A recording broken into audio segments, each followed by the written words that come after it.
Hi guys, what if the most dangerous things in history aren't the wars, but the secrets we were never supposed to hear? For the next 2 hours, you'll step into forbidden temples, decoded tablets, and erased timelines that quietly rewrite everything you were taught about our past. And some of these secrets are still being covered up today. Let's start. Echoes beneath the obsidian sky. The night hangs low over a barren plateau, a sheet of darkness stretched so tightly across the world that it seems to vibrate. No torches burn here, no modern lights intrude, only the soft breath of wind gliding over ancient stone. For a moment, time feels thin. The obsidian sky overhead, starless and heavy, mirrors the polished obsidian fragments scattered across the ground, tools once held by hands long turned to dust. On this forgotten rise, the past exhales. Something old stirs in the hush, as if the earth itself remembers a chapter of human history written before language learned to cling to clay, and one question lingers, carried on the cold air. What truths did our earliest ancestors discover that later ages quietly chose to bury? If deep history fascinates you, consider subscribing for more. The horizon shivers with a faint whisper, an illusion of sound, or perhaps the residue of rituals performed here tens of thousands of years ago. Archaeologists often speak of cultural footprints, the invisible impressions left behind when a community's memory fades. But here, the footprints feel unusually loud. Black volcanic glass gleams like scattered stars. Ancient grinding stones lie half buried, and on the nearby cliff, faint engravings, circles, crescents, fanged figures tell us that people once returned to this place again and again. Most experts believe these carvings date to the late Upper Paleolithic, around 12,000 BCE, a period when hunter-gatherer groups across Eurasia gathered in seasonal sanctuaries to trade, feast, teach, and transmit sacred lore. That's the mainstream fact. These were no mere wanderers, they were knowledge keepers. What draws scholars back to such sites is not only their age, but their deliberate placement. Many of these sanctuaries stand beneath wide, open skies, perfect for celestial observation. Some researchers argue that early star watching began not with settled agricultural societies, but with roaming clans who used the heavens as both map and calendar. Whether they could track solstices precisely remains debated, but evidence suggests they recognized lunar cycles and perhaps even recorded them in notched bones found across Europe and the Levant. The Lebombo bone in southern Africa, for instance, carved around 44,000 years ago, is widely considered one of the earliest tally sticks, potentially tied to lunar tracking. If correct, it implies something astonishing. Humans were measuring time by the sky long before villages or temples ever existed, and yet, beneath the accepted science, lies the fringe-touched question: why here? Why these wind-lashed volcanic plateaus, these places where obsidian glitters like pools of night? Some folkloric traditions, especially among cultures that later inherited obsidian trade routes, claimed that the stone held more than sharpness. They believed it absorbed memories, that its black mirrored surface could reveal ancestors, visions, or warnings. There is no scientific evidence for such properties, of course, but the persistence of the myth hints at a symbolic importance that modern archaeology still struggles to fully decode. Scholars debate whether the surviving regional myths, many recorded millennia after these sites were abandoned, reflect genuine ancient beliefs or later cultural projections. If we step back, the deeper mystery becomes clearer. These sanctuaries were neither settlements nor quarries. They show little evidence of long-term habitation.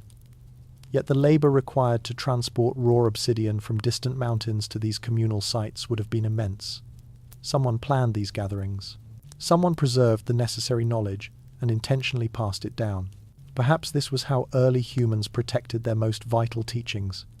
Through ritualized storytelling told under black skies, through songs performed at appointed times, through ceremonies that bound communities into something larger than survival. Imagine, for a moment, one of those nights. A ring of people sit around a fire that flutters beneath the wind's low moan. Above them, the obsidian sky seems to press closer, as though leaning in to listen. Elders draw shapes in the dust, spider patterns, spirals, arcs like the bladed curve of a sickle moon. Children memorize the gestures. Whole families pass songs like inheritance. In some groups, the role of star reader might have belonged to a specific lineage, chosen because their ancestors once mastered the art of mapping seasons onto the heavens. In others, knowledge might have been shared widely, woven into each member's understanding of migration and weather. But always, something was protected. Something was considered too important to risk losing. In the last decade, researchers studying sites like Göbekli Tepe, Karahan Tepe, and the volcanic plateaus of central Anatolia have speculated about the existence of pre-agricultural ritual networks, loose alliances of groups who shared cosmological symbols across vast distances.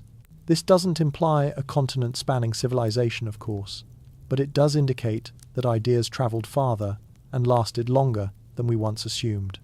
Intricate carvings found in one region appear in another hundreds of kilometers away, sometimes with striking accuracy. Scholars still debate whether this points to shared mythic ancestry or simple coincidence. But here, beneath the obsidian sky, such patterns take on an eerie weight. A cluster of stones forms a perfect circle, just large enough to hold a gathering. The ground inside has been polished smooth by generations of feet. Most archaeologists classify such formations as ritual enclosures, though the term often means little more than "we don't yet know what happened here." Some fringe interpretations propose they were used for nighttime, stargazing natural observatories, shaped to block wind and minimize peripheral distractions. Others argue they were classrooms for initiates, where knowledge was encoded into stories reenacted with the sky as backdrop. And then there are the more speculative claims that these were dream chambers, places where individuals sought visions through sensory deprivation. Scholars still debate whether such theories reflect prehistoric practices or simply modern imagination projected backward. Yet something undeniably purposeful lingers in the design. The stones are aligned roughly east-west. A notch in a nearby ridge marks where the sun would rise at a specific point in the year, likely the solstice.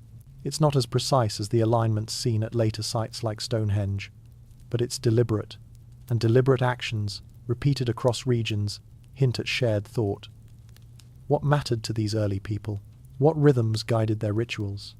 What dangers or dreams did they anchor into stone? One quirky detail emerges from excavations across volcanic regions: the presence of red ochre inside obsidian ritual spaces. Ochre has been found in burial sites worldwide, from the Gravettian burials of Europe to the Cape Coast of Africa. Its presence here is particularly striking because the stone itself already offers a dramatic visual contrast. When ochre dust is sprinkled over obsidian shards, it flashes like embers. Some researchers speculate that this effect was used theatrically in rituals that initiates might have watched as red dust danced across the black reflective surfaces under firelight, creating illusions of moving shapes or phantom figures. It's hard not to imagine the impact such spectacle would have on a community carving meaning into every flicker. Scholars still debate whether the ochre served symbolic, artistic, or medicinal purposes, but its dramatic vibrancy under firelight would have been impossible to ignore. As we move deeper into the narrative of ancient secrets, this first sanctuary offers a guiding theme: that humanity's earliest mysteries were not chaotic accidents of scattered tribes, but the deliberate architecture of memory. Even before writing, people found ways to preserve knowledge through stone, sky, and ritual. And when we encounter fragments today, scattered beneath obsidian skies and buried in ash, we're left with an unsettling truth. These echoes weren't meant for us. They were meant for the next generation of initiates, those chosen to inherit stories we were never supposed to hear. And yet, here we are, listening. Lanterns flicker in the void. The wind changes tonight. Somewhere beyond the rim of the plateau, a hush settles over the land, as though the night prepares to unveil a memory long folded away. In the darkness, a faint glimmer, just a spark at first, blooms into the trembling glow of a lantern. It is an ancient image, one repeated in countless cultures, the small circle of light surrounded by immeasurable void. Early humans carried fire not only to survive, but to negotiate with the unseen. And in many places where archaeologists uncover traces of Paleolithic ritual behavior, they also find soot patterns, scorch marks, and charred niches carved into stone walls, silent evidence that firelight was part of something larger than warmth or illumination. The mainstream fact is simple but profound. As early as 40,000 years ago, people were deliberately placing fires inside deep caves across Europe and Indonesia, sometimes traveling miles into pitch-black interiors to paint or carve images only revealed by wavering flames. To walk that far into a cavern without modern tools suggests a clear intention these were solemn, planned journeys. Firelight was the medium through which paintings breathed, shadows danced, and stories unfurled in ways that natural sunlight could never replicate. Some caves, like Chauvet in France, contain soot patterns consistent with handheld torches being waved deliberately, likely to animate wall figures. Others show stone lamps, carved indentations where animal fat was burned to produce long, steady light. But here, under this obsidian sky, we're not in a cave. Instead, lanterns once flickered in the open, a different kind of stage. Imagine a group of travelers approaching from a distance, each carrying a clay or stone vessel filled with burning pitch or resin. From afar, it would look like a constellation rising from the earth, drifting slowly toward a central meeting ground. Light in the void becomes a declaration. We have arrived. We remember. We belong. Some ancient traditions considered lantern processions sacred events, marking transitions between seasons or between states of consciousness. Later societies, from Mesopotamia to pre-classical Greece, inherited echoes of these rites. Small lamps carried during equinox festivals, guided night walks through temple courtyards, ceremonial lights, marking the boundary between the human world and the domain of spirits. We can't prove a direct lineage from Paleolithic gatherings to these later traditions, but the parallels are hard to overlook. Scholars still debate whether such continuity reflects cultural memory or convergent symbolism. After all, light-piercing darkness is a universal metaphor.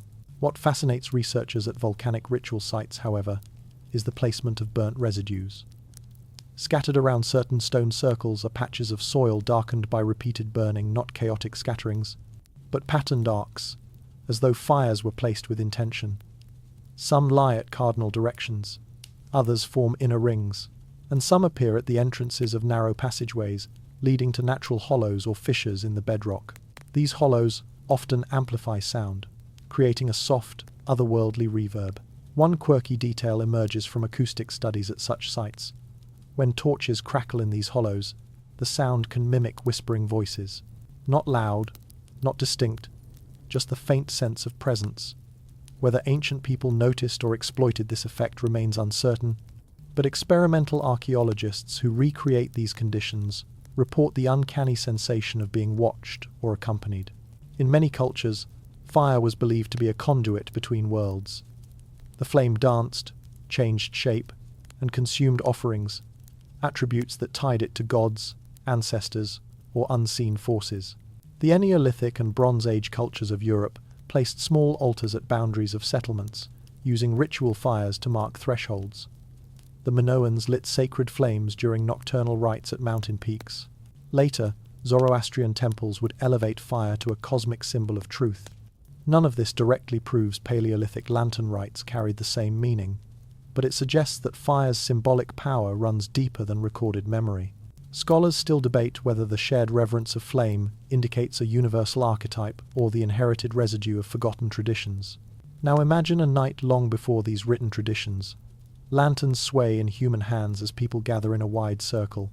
The flames ripple in the wind, stretching shadows across the ground like living tendrils. From the center of the circle, an elder lifts a vessel, a wide, shallow stone lamp filled with rendered fat and a thin wick of twisted plant fiber. The flame burns low but steady, casting an amber halo. This central lamp becomes the axis of the gathering, the anchor around which dance, song, and storytelling unfold. Some archaeologists believe such arrangements might have symbolized the hearth of the cosmos, the point where the earthly and celestial realms meet. But of course, interpretations vary. Scholars still debate whether such gatherings were primarily social, ceremonial, or astronomical in intent. The use of multiple lanterns also suggests coordination. Resin had to be collected, wicks prepared, clay fired, or stone vessels carved. These tasks imply some level of specialization, even among mobile hunter-gatherers. This specialization raises a tantalizing possibility that certain individuals, perhaps the fire tenders or lantern carriers, held roles akin to proto-priests or ritual custodians. It's speculative, but not unreasonable. After all, later societies are full of such roles, from torchbearers in Greek mysteries to lamp carriers in Egyptian rituals. One particularly curious find at a site in eastern Anatolia involves a set of stone hollows arranged in a line, each marked with soot but no signs of cooking or habitation. They appear too shallow for practical use, yet perfectly shaped to cradle small lamps. If these hollows once held lanterns used during synchronized ceremonies, then we may be witnessing one of humanity's earliest experiments with controlled, symbolic light displays. A theatrical dimming and brightening of flames, primitive but effective, could dramatize mythic narratives or signal transitions during seasonal rites. Scholars still debate whether these hollows indeed held lamps or something else entirely, but the symmetry is striking. Fringe theories, of course, wander further. Some enthusiasts propose that lantern arrangements formed star maps on the ground, mirroring constellations as part of celestial teachings. The evidence for this is thin and often coincidental, but it remains an evocative metaphor, humans bringing the heavens down to earth, walking among the stars they studied. More grounded researchers counter that the lantern patterns reflect social organization rather than astronomy. Families gathering in clusters, clans arranging themselves in symbolic shapes. But even these interpretations reveal something essential. People were choreographing their gatherings, not simply stumbling into them. Let us linger for a moment on the sensory experience. The void surrounding the lantern circle is enormous, dark, silent, indifferent. Beyond the limits of the flame's reach, predators move unseen. The sky above is a great bowl of black glass. Every flicker becomes significant. Every movement of light feels alive. In such an environment, the human mind becomes receptive, aware in ways we can hardly replicate in modern cities. Stories deepen, emotions sharpen, rituals leave lasting impressions. Perhaps this is why so many cultural myths begin in darkness, pierced by a single flame, the first light, the first act of creation, the first revelation. Intriguingly, at several prehistoric sites, researchers have found collections of tiny beads made from shells or stone, blackened as if exposed to fire. Some believe these beads were worn during torchlit ceremonies, their polished surfaces catching and reflecting light in hypnotic patterns. Others propose they were passed through flames as part of purification rites. Scholars still debate whether the burn marks were intentional or incidental, but the visual effect, a constellation of tiny sparks surrounding the wearer, would have been mesmerizing. As we trace the flicker of lanterns across the void of prehistory, one truth becomes unavoidable. Early humanity mastered not only survival, but atmosphere. They understood the psychological power of light. They shaped nights into narratives, rituals into experiences that bound communities together. The lanterns were not accidental, they were chosen tools, instruments of meaning. And here, in the shadows cast by ancient flames, we begin to glimpse the earliest architecture of secrecy. Stories told only in firelight, symbols revealed only in darkness, teachings reserved for those who walked into the void willingly, carrying their own fragile flame. What these nights contained, what truths were spoken, what warnings murmured we may never fully know, but their echoes persist, trembling softly beneath the obsidian sky. When stone temples remember, night settles differently around ancient stones. It clings to them, rests in their cracks, and breathes slowly through the gaps left by vanished hands. On this windswept rise, one of countless ritual plateaus scattered across the prehistoric world, the stones stand quiet, unblinking, as though trapped halfway between memory and silence. Their surfaces bear the scars of ages, peck marks from stone tools, grooves polished by the touch of generations, and faint traces of pigment, now almost invisible. Yet there is a strange feeling here, a sensation many archaeologists quietly admit to experiencing during fieldwork. The sense that the stones are not merely objects, but participants, witnesses, that they remember. Of course, we know stones do not think, they record nothing consciously. But what they carry, scratches, alignments, residues, becomes a kind of archive, a slow, geological memory. And when we step into the remnants of a prehistoric temple, we are stepping into a conversation that has been going on for millennia, long after the voices fell silent. One mainstream fact anchors this idea. Sites like Göbekli Tepe, dating to around 9,600 BCE, predate not only writing but agriculture.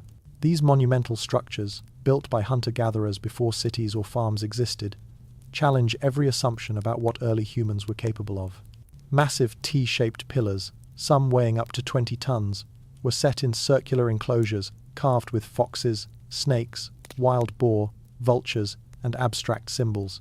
These carvings were not crude scratches. They were deliberate, sophisticated, almost reverential. The effort required to erect such pillars demanded coordination, planning, and social cohesion far beyond what we once imagined of Paleolithic groups. In the last decade, this has forced researchers to reconsider the timeline of human complexity. But this section is not about Göbekli Tepe alone. It is about the phenomenon shared by many such places, that stone temples seem to preserve the rituals and beliefs of their builders even after those builders vanish. And sometimes the memories they carry feel almost too orderly, too symbolic, as if designed to transmit meaning across generations or to obscure it. Walk deeper into the ruins of any ancient ceremonial site, and a pattern emerges. Stones face specific directions. Entrances align with solstices or lunar standstills. Carved animals appear repeatedly, not in random scatterings, but in careful sequences. These are the breadcrumbs of belief systems we can only partially reconstruct. At sites in the Near East, for instance, vultures appear often stylized, towering figures with outstretched wings. Mainstream archaeology interprets them as symbols of excarnation rituals, where bodies were left exposed to birds before being buried. Yet fringe interpretations suggest something stranger, that these images encode cosmological or mythic cycles, perhaps even early attempts to map the sky. Scholars still debate whether these interpretations reflect genuine prehistoric intent or modern imagination struggling to fill the gaps. But the stones themselves, those silent archivists, offer hints. Look closely at one of the pillars from a lesser-known Anatolian sanctuary. Its surface bears not just animal carvings, but vertical rows of small, evenly spaced indentations. These indentations may have served as mnemonic aids, similar to tally marks. Or perhaps they were part of an early symbolic language proto-writing, as some researchers call it. While there's no consensus, the discovery of similar patterns across distant sites suggests that these markings were more than decorative. They served a purpose, though whether that purpose was spiritual, educational, or administrative remains uncertain. While we walk, imagine the builders. They approach the temple site carrying stone hammers and flint chisels. They work in teams. Some shape pillars, others prepare foundations, and a select few, likely those with specialized knowledge, carve symbols into the stone. This division of labor hints at early roles resembling priests, artisans, and planners. These people were not simply constructing shelters. They were creating symbolic landscapes. One quirky detail from excavations at ritual sites involves the discovery of meticulously buried animal bones, often fox jaws, boar tusks, or gazelle horns beneath cornerstone placements. These offerings, placed before the stones were raised, appear to consecrate the structure. The practice echoes rituals seen thousands of years later in Bronze Age temples, suggesting a persistent tradition. Scholars still debate whether these deposits were sacrificial, symbolic, or simply practical, serving to stabilize foundations. But their deliberate positioning, always beneath load-bearing stones, feels more ceremonial than structural. What gives these stone temples an almost haunting quality is the fact that many were intentionally buried. Göbekli Tepe, for example, was filled in with tons of debris and covered over by its own builders after centuries of use. This was not abandonment through neglect. It was a closure ritual. The site was entombed deliberately, as though sealing a chapter of sacred knowledge. Why bury something that took so much effort to build? Why erase a place of gathering, storytelling, and ceremony?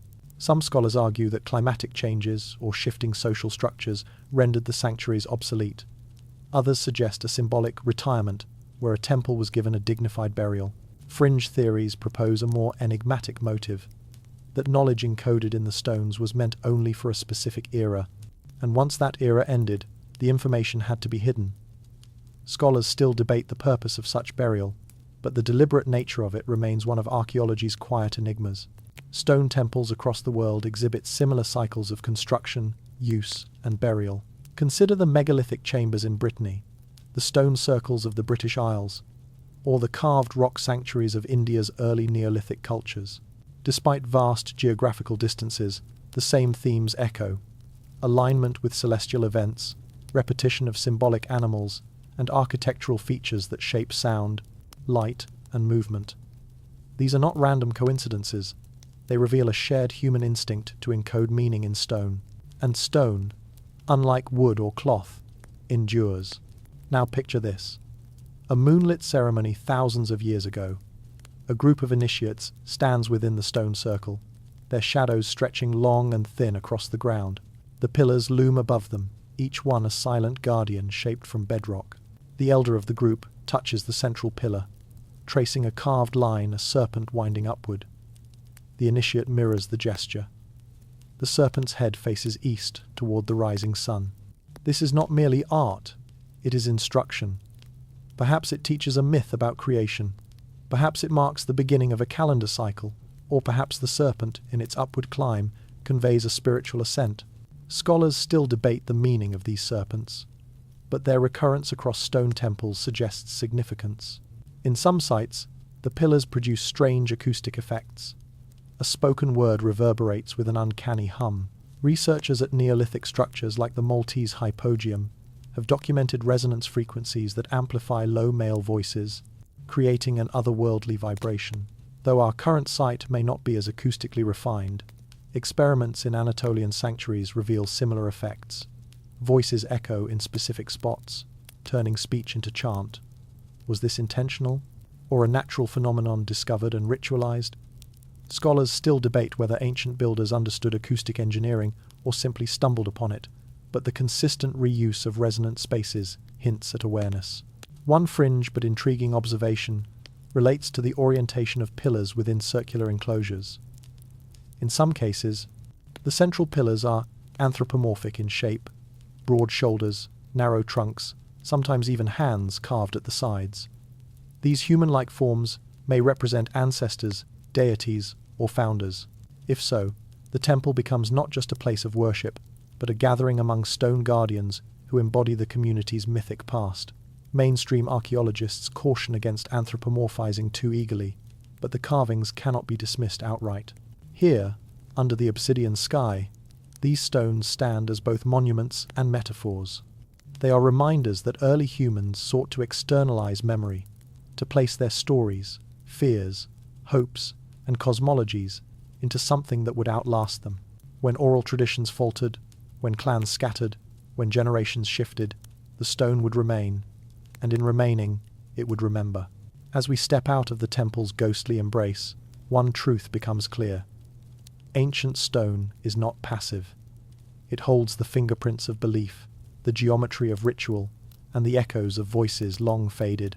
It preserves patterns so intentional that we cannot help but feel watched by the past, studied by it, measured against the knowledge we lost.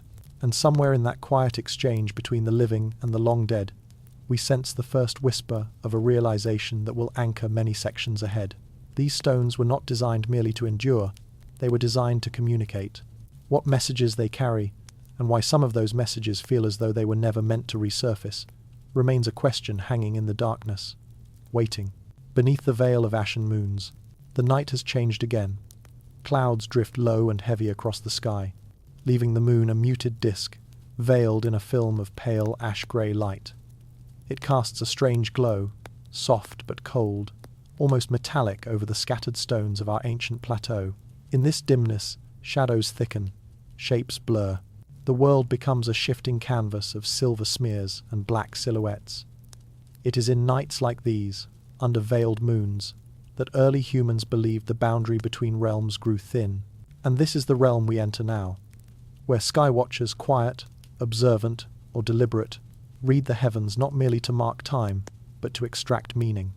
One mainstream fact anchors this landscape firmly in real history. Ancient peoples around the world carefully observed lunar cycles long before they tracked the solar year. Lunar calendars, found in forms ranging from carved bones to notched stones, appear as early as 25,000 BCE. The most famous example is the Ishango bone, discovered in Central Africa, etched with groupings of marks that many scholars interpret as a sophisticated lunar tally system.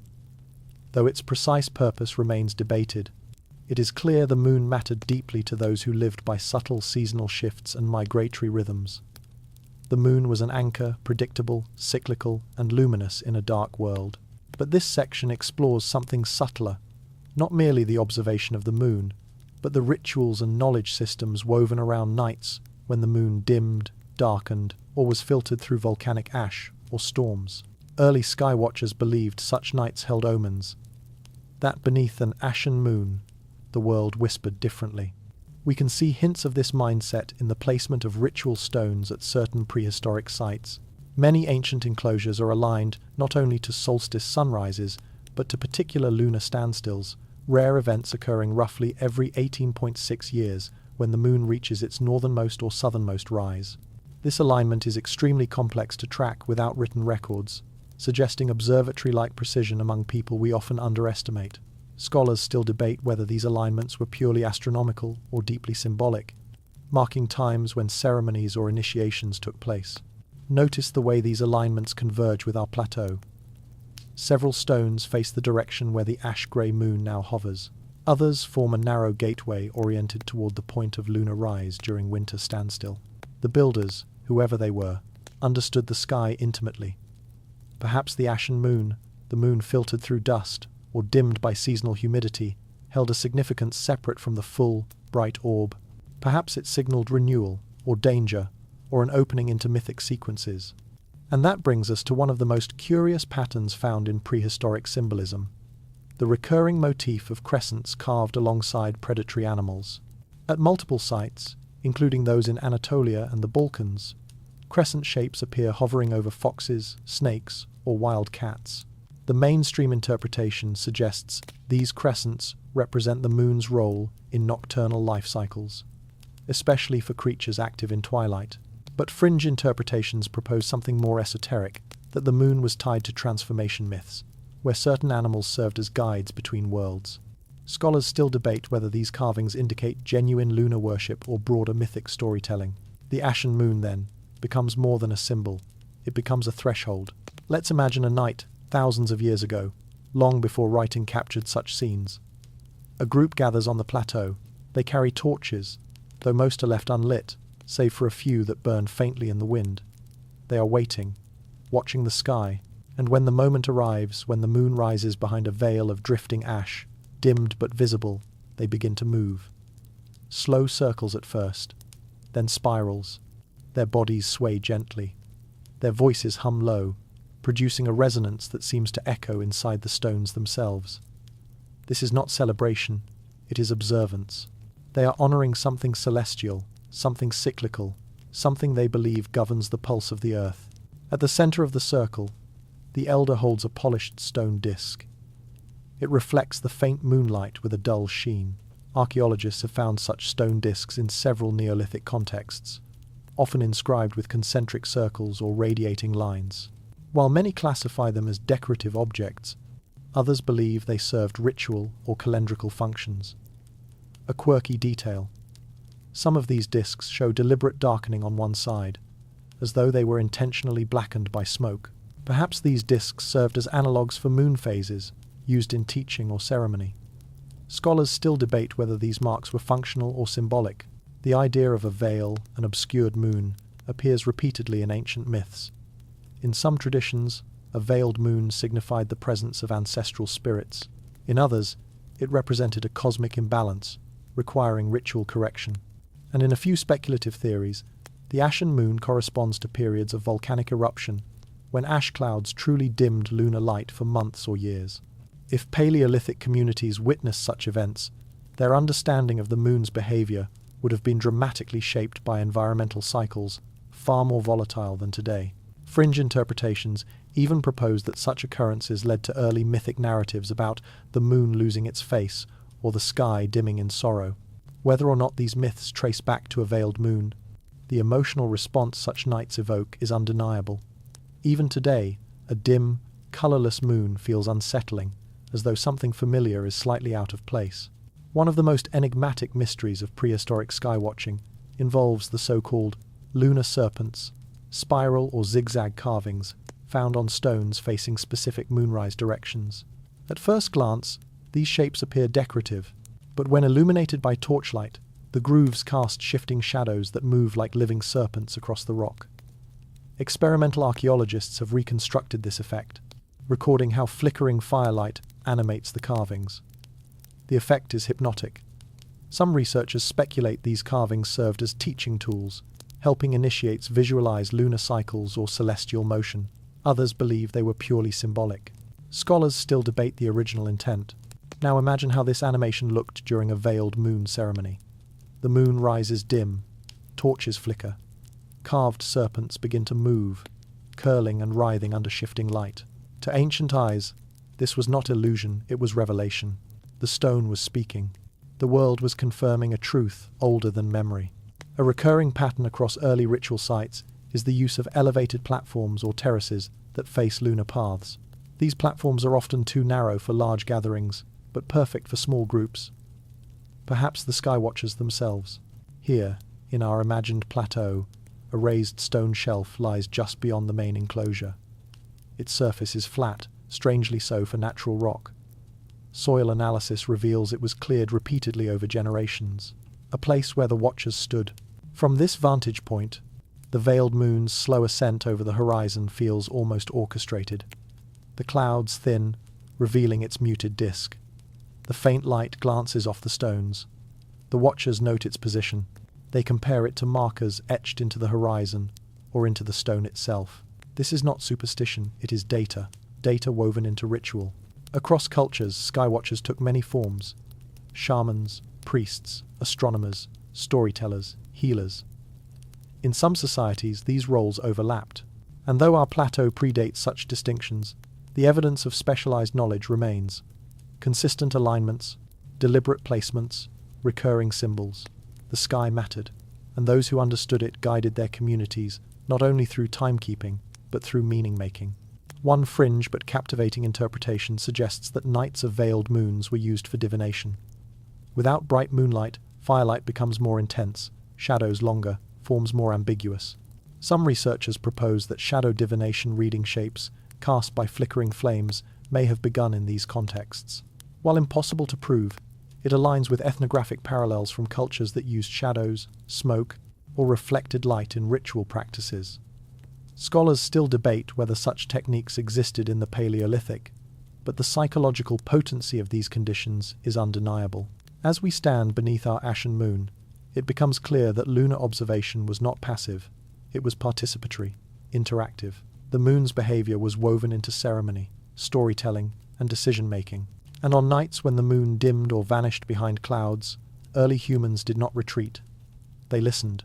The world felt more permeable, more mysterious. Knowledge was shared in whispers, encoded in gestures, preserved in stone. The veil of the moon becomes a veil of memory, thin, shifting, revealing glimpses, but never the full picture. And through that veil, we sense the first glimmer of a realization that grows stronger with each section. Ancient humans did not simply observe their world, they negotiated with it. They entered into dialogue with sky, stone, shadow, and time. Tonight, the moon slips behind another drift of pale cloud. Its light weakens, the stones seem to breathe again, and as we step away from the watcher's platform, we understand why these nights mattered so profoundly. Because beneath the veil of ashen moons, the universe felt close enough to touch. The night the sigils awoke. The air is different tonight, charged, expectant, alive with a tension that feels older than language. A thin mist coils along the ground, hugging the stones as though reluctant to let them rise into the night. The moon, still veiled but brighter than before, glints off the carved surfaces around us. The plateau is silent, not the calm silence of a sleeping landscape, but the poised silence of something waiting. And in that stillness, the sigils, those strange marks etched into stone, seem to shimmer ever so slightly, as if remembering their purpose. In sites scattered across prehistoric Anatolia, northern Mesopotamia, and the Balkans, archaeologists have documented carved symbols that defy easy categorization. They are not animals, not obvious scenes, not tally marks. Instead, they are shapes loops, intersecting lines, nested spirals, hourglass patterns, arranged in ways that hint at meaning, without revealing it outright. The mainstream fact is simple. These geometric carvings, some dating back to the 10th millennium BCE, represent some of the earliest efforts to encode ideas visually. They are not writing as we know it, but proto-symbols, ancestral seeds of future scripts. Yet the deeper question is not what they represent, but when they came alive. Tonight, as mist curls around our ankles and the stones sweat cold dew, we step into a rare experience. A night when the conditions mirror those that ancient ritualists may have engineered or awaited. A damp haze, firelight flickering, moonlight faint enough to let shadows dominate. Under these circumstances, certain carved shapes transform. What appears static in daylight becomes animated at night. A sigil etched shallowly into stone can catch firelight in unexpected ways, making it pulse or ripple. Some grooves glow faintly, their pigments iron oxide or charcoal residue reacting differently to humidity. It is here that the phrase, "the night the sigils awoke," becomes more than metaphor. We move closer to one of the pillars. Its surface is carved with a looping symbol resembling an inverted S, but with ends that flare into triangular forms. In daylight it looks decorative, but now, with shifting firelight and drifting mist, the symbol seems to twist, its shadows morphing as if turning inward. Experimental archaeologists have recreated such conditions, observing that shallow carvings with angled grooves can indeed appear to move in low, flickering light. The effect is optical, but powerful. Scholars still debate whether prehistoric people designed these symbols with such illusions in mind, or whether the illusion itself inspired ritual interpretation. One fringe theory suggests these sigils were activation symbols, marks meant to be seen only during ceremonies. While mainstream researchers caution that this language risks projecting modern mysticism onto prehistoric practice, the idea that certain symbols were meant for specific lighting conditions is taken seriously. This is not unlike how later cultures used hidden imagery in temples, activated only when touched by sunrise on solstice mornings. Let us imagine the ancient gathering. The torches are extinguished one by one, leaving only a central lamp burning low. The crowd breathes in unison. The elder speaks a phrase, perhaps a chant, perhaps a story fragment. The remaining flame flickers, and suddenly the sigils on the surrounding stones seem to twitch, alive in the trembling halo of amber light. To the initiate, this is not illusion, it is revelation. The stones themselves are speaking. They reveal teachings that remain invisible during ordinary days. In several prehistoric sanctuaries, archaeologists have found evidence of deliberate pigment application on select carvings, pigments that fade rapidly when exposed to sunlight, but darken under heat or humidity. Such pigments may have served to highlight sigils only under ritual conditions. A quirky detail arises from laboratory analysis. Some pigments contain trace amounts of botanical oils, suggesting they were mixed not merely for color, but for a specific reflective quality. Scholars still debate whether this was intentional experimentation or incidental mixing of available materials. We walk deeper between the pillars. Here stands a stone carved with a triangular pattern radiating outward from a central point. Experts call this motif the sunburst, though its purpose is unclear. The grooves are deep, the points sharp. Tonight, firelight catches in each angle, projecting a set of tiny, shifting rays onto the surrounding mist. The effect resembles a pulsating star. Was this symbol meant to represent the sun, a deity, a portal, or simply a mnemonic tool for teaching cosmology? Scholars still debate the interpretation, noting similarities with later Near Eastern solar imagery, but warning against retrofitting narratives into pre-agricultural contexts. What intrigues us more is how the sigils interact collectively. They are not isolated decorations. Some align with the sightlines between pillars. Others correspond to the orientation of entrances or stone benches. In rare cases, triangular or spiral motifs appear in sets of 12 or 13 numbers, closely aligned with lunar cycles. Whether this implies calendrical meaning or ritual significance remains uncertain, but the repetition is undeniable. As we continue along the curved enclosure, we encounter a sigil unlike the others, an oval with an interior cross, reminiscent of an eye. The eye motif appears across numerous early Neolithic sites. Some interpret it as a protective symbol. Others view it as representing watchfulness or omniscience. Fringe interpretations go further, suggesting these eyes were meant to reflect the presence of divine or ancestral beings. Scholars still debate whether the eye motif has universal meaning or whether each region developed its own symbolic grammar. Under tonight's veiled moon, the eye seems to glimmer. The shallow groove beneath it reflects the central fire, giving the illusion of a pupil catching light. The effect is subtle but unsettling.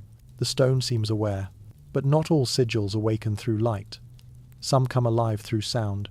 Acoustic experiments, conducted in subterranean and open-air sanctuaries, have revealed that certain symbols, particularly spirals and concentric circles, were placed where echoes behave strangely. In a few cases, a spoken word near a particular sigil resonates more strongly, as though the stone amplifies the sound. Whether this is coincidence or deliberate is unknown, but the correlation is striking. The spiral motif, for instance, appears frequently near points where sound rebounds in swirling patterns. Scholars still debate whether these placements reveal intentional design or simply reflect areas where carving was easiest. Imagine the ritual. The elder chants softly. The sound rolls across the enclosure. At certain sigils, the echo strengthens, making the symbol seem to hum faintly in the dark. The initiate hears the stone respond. The sigil awakens. One of the most mysterious examples of sigils interacting with light and sound comes from a remote site where archaeologists uncovered a stone engraved with a grid of tiny dots, so small they are nearly invisible, except at certain angles.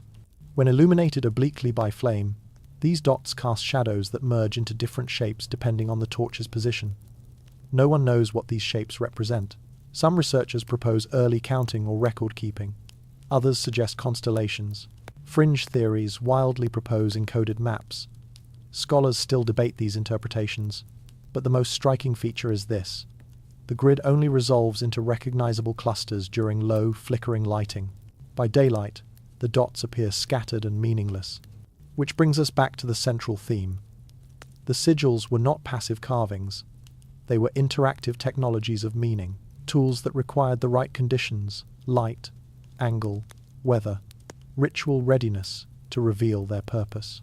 As the fire at the center of the enclosure burns lower, the mist thickens. The sigils pulse faintly now, not literally, but in the way shadows shift and deepen around them. The air vibrates ever so slightly, a phenomenon modern observers may attribute to acoustics or to the psychological impact of dim light and looming shapes. But to ancient ritualists, this moment marked a threshold. The sigils had awakened. The teachings could begin. Perhaps this awakening was seasonal. Perhaps it coincided with the moon's dimming. Perhaps it marked the end of a wandering cycle or the beginning of an initiation rite. Scholars still debate the purpose of these sigils, but one truth rises clearly through the haze. They were designed to be more than art. They were meant to transform the space, to transform the people within it. And as we step back from the glowing carvings, the night feels different, charged, aware. It is as if the stones themselves exhale, relieved to have shared their secrets again, even if only for a moment. The mist settles.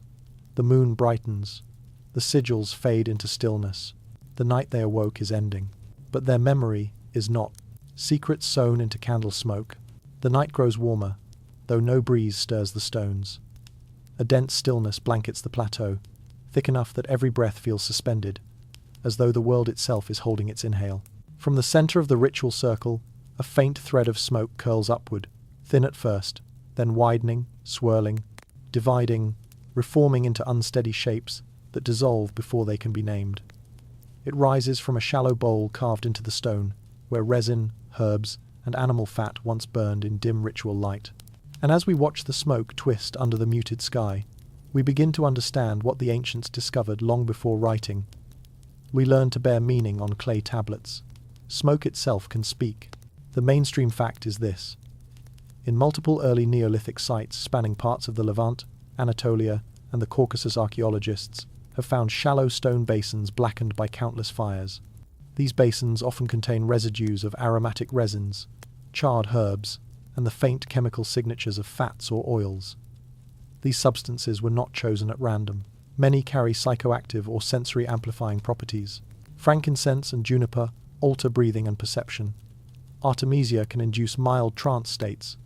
Even simple resin smoke shifts the way light behaves, thickening the air into a shifting veil.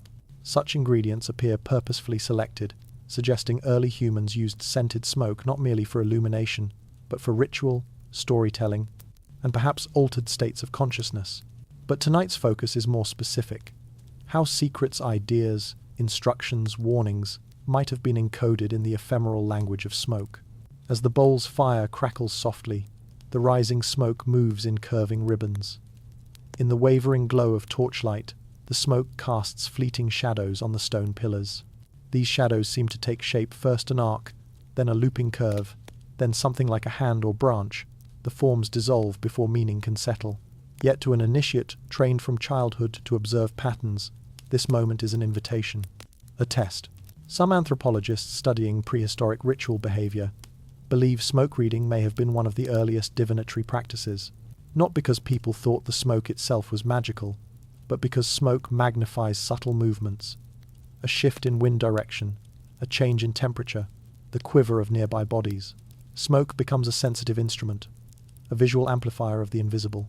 Scholars still debate whether this practice predates cave art or emerged alongside it, but its power is unquestionable.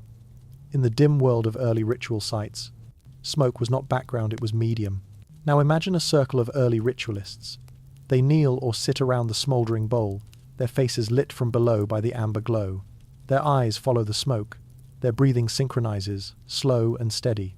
And there, amid the shifting plumes, the elder gestures subtly, directing the smoke toward a particular pillar. Its carved sigils, dormant by day, begin to ripple again under the moving shadows. Tonight, the symbols and smoke collaborate. Tiny flickers of flame distort the air. The sigils breathe, and in this interplay of light and vapor, meaning emerges. A quirky archaeological detail supports the idea that smoke held significance. At several prehistoric sanctuaries, researchers have found bundles of charred plant stems tied with string. These bundles were not tools or fuel. They appear to have been smoke brushes, objects waved through flames or embers to produce dense, directional smoke. In later cultures, such brushes become familiar, used in purification rituals, healing ceremonies, and divination sessions. But to find early versions tens of thousands of years earlier hints at continuity deeper than we once imagined. Scholars still debate whether these bundles were intentionally ritual or simply byproducts, but their placement in ceremonial contexts is suspiciously deliberate. Smoke, then, was not simply burned, it was guided. A common motif found at some early sites is the spiral carved near fire basins. Spirals are ubiquitous in prehistoric art, of course, but their proximity to smoke-producing features suggests they may symbolize movement, breath, transformation, or the journey from material to immaterial. Some fringe theories propose that smoke rising through spirals carved on ceilings or roofs symbolized souls ascending. Though lacking concrete evidence, the emotional logic is powerful. Spirals mimic the path smoke naturally takes as it curls into the air. Scholars still debate whether these spirals were cosmological symbols, mnemonic devices, or simply pleasing shapes. Standing among the stones now, we can feel why smoke mattered. In the absence of books, smoke becomes the shifting page. Knowledge can be hidden in its unpredictability. Only those trained to see patterns amid chaos could interpret it. And if a culture wished to preserve certain teachings for initiates alone, smoke becomes the perfect gatekeeper, revealing only when conditions are right, when the sky is dim, when the wind cooperates, when the mind is steady enough to perceive nuance. Consider a moment recorded indirectly through residue analysis. The use of bitumen mixed with aromatic herbs. Bitumen burns slowly, producing thick, dark smoke that clings to the air. Such smoke is ideal for projecting shadows on stone. Combined with carved sigils or painted shapes, the smoke transforms static images into mobile apparitions.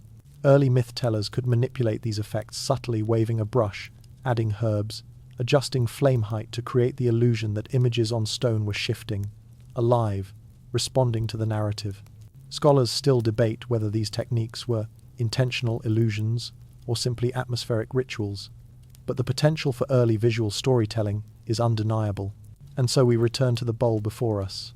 The smoke rises, the sigils breathe, the air itself becomes the classroom. Let us imagine the initiation process. A young member of the group kneels before the elder. The smoke curls thickly between them. The elder traces shapes in the air, gestures that mirror those in the carvings. The initiate follows with careful attention. The elder breathes out a slow chant. The smoke trembles in rhythm. The initiate watches how the plumes respond. What is being taught? Perhaps nothing as literal as letters or numbers. Perhaps stories, cosmology, or practical knowledge encoded in symbols. Or perhaps the initiate is learning how to read the world, how to interpret patterns in weather, in animal behavior, in celestial rhythms. Smoke becomes metaphor, training, a way to sharpen perception.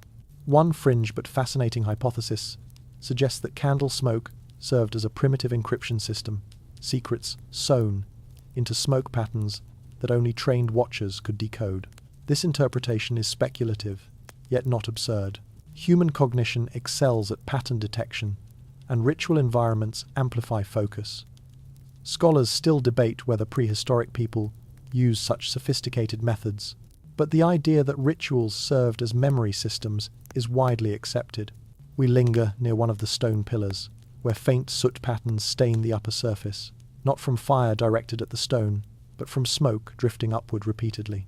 The pattern suggests that smoke was intentionally directed toward this pillar, perhaps through controlled airflow or through the placement of fire pits. And directly beneath the soot lies a set of sigils, nested triangles, and a spiral positioned where shadows would fall most dramatically. It is hard to interpret these coincidences as accidental. As the smoke thickens, the plateau changes character. The stones soften behind a shifting haze. The stars above blur. The boundary between earth and sky dissolves. This is the liminal moment when early humans believed truth, story, and spirit coiled together. And it is in this moment that secrets, myths, encoded across generations were shared. Perhaps these secrets were warnings about seasonal shifts. Perhaps they were instructions for navigating landscapes. Or perhaps they were cosmological tales explaining the origin of the world, the behavior of the moon, or the journey of the soul. Scholars still debate the messages woven into such rituals, but what is clear is that smoke provided the canvas. The fire crackles low, the smoke thins, and as it dissipates into the night, the stones regain their stillness. The sigils settle into silence. The ritual dissolves, its teachings stored again not in words, but in the minds of the few allowed to witness. Tonight, we've watched the process unfold. How early humans used smoke to transmit meaning both fragile and profound. How secrets were not carved permanently, but carried temporarily woven into movement, light, and breath. How knowledge was made elusive on purpose, shared only with those capable of perceiving it. The smoke disperses now, lifting into the veiled sky, carrying with it the faintest trace of forgotten wisdom, secrets sewn into candle smoke, rising and vanishing in the same breath. Tomorrow, another mystery awaits. Footsteps in the Hall of Mirrors. Dawn has not yet come, yet the darkness feels thinner here, diffused, stretched, strangely reflective. As we move toward the edge of the plateau, the terrain dips, guiding us into a narrow passage carved between two massive slabs. The air cools abruptly. Sound behaves differently. Every footstep echoes with odd timing, as though the night hesitates before returning the sound. This passage, barely wide enough for 3 people to walk abreast, leads into what ancient builders once shaped with deliberate care. An underground chamber where reality bends, where echoes multiply, and where movement becomes a negotiation with shadows. This is what later generations would call a hall of mirrors, but not the kind lined with polished metal or glass.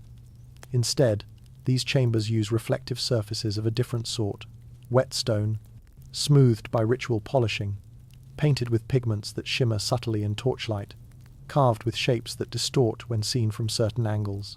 The mainstream fact grounding us here is straightforward. Numerous prehistoric sanctuaries across the Fertile Crescent and Mediterranean contain chambers designed with acoustic and visual manipulation in mind. The Maltese Hypogeum, for example, built around 3600 BCE, uses curved walls that create resonant frequencies uniquely suited to chanting. At Çatalhöyük, polished red plaster and burnished floors create reflective surfaces that shimmer under firelight. At Gavrinis in Brittany, carved spirals and chevrons catch light in ways that produce optical illusions. But tonight, we are in a much older chamber, one dating back to before plaster, before copper tools, before cities. This hall of mirrors is carved from natural limestone. Its surfaces glisten with mineral deposits. Water seeps through hairline cracks, forming thin reflective sheets on the stone. The effect, especially under the dim flicker of a torch, is uncanny. Subtle reflections ripple across the wall, distorting faces, multiplying figures, making it appear as though shadows step forward while bodies recede. As we step inside, the temperature drops. The air grows heavy with the scent of damp earth and old dust. Footsteps echo first crisp, then delayed, then doubled. Ancient people noticed this effect too. We know because they carved markers into the stone at points where sound behaves unusually. These markers, tiny depressions, circles, or intersecting lines appear consistently in chambers with strange acoustics. Scholars still debate whether such markers functioned as guides, warnings, or ritual focal points. The deeper we walk, the clearer the pattern becomes. This chamber was designed or chosen precisely for its sensory distortion. And early ritualists did not merely accept these distortions, they orchestrated them. One quirky detail emerges from excavation layers in similar subterranean spaces: the presence of scattered beads, mostly made of shell or stone, polished smooth. Many bear microscopic traces of pigment. When placed in chambers with flickering firelight, such beads cast multi-point reflections, creating twinkling constellations across walls. In some sites, beads were arranged deliberately on the ground in patterns that become visible only when someone walks with a torch, causing shadows to sweep across them. Scholars still debate whether these designs represented maps, cosmological diagrams, or ritual paths. Our chamber contains such beads, though most now lie hidden under sediment. But the shadows they once cast still shape the ritual memory embedded here. Imagine the ritual thousands of years ago. A group moves single file into the chamber, each carrying a small stone lamp. The flickering light dances across the damp walls, creating the illusion of shifting figures, ghostly doubles that sway with each step.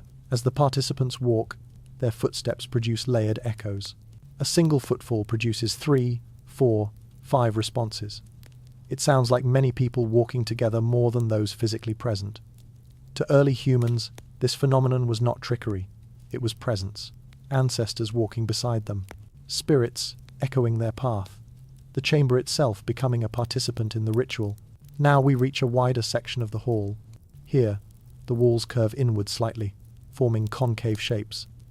Sound behaves strangely. A whisper at one end can be heard clearly at the other, while speaking from the center muffles your voice. Archaeologists call this an acoustic lens, a space where sound waves focus or dissipate depending on location. In later monumental chambers, like those at Newgrange or the Hypogeum, such effects seem even more pronounced.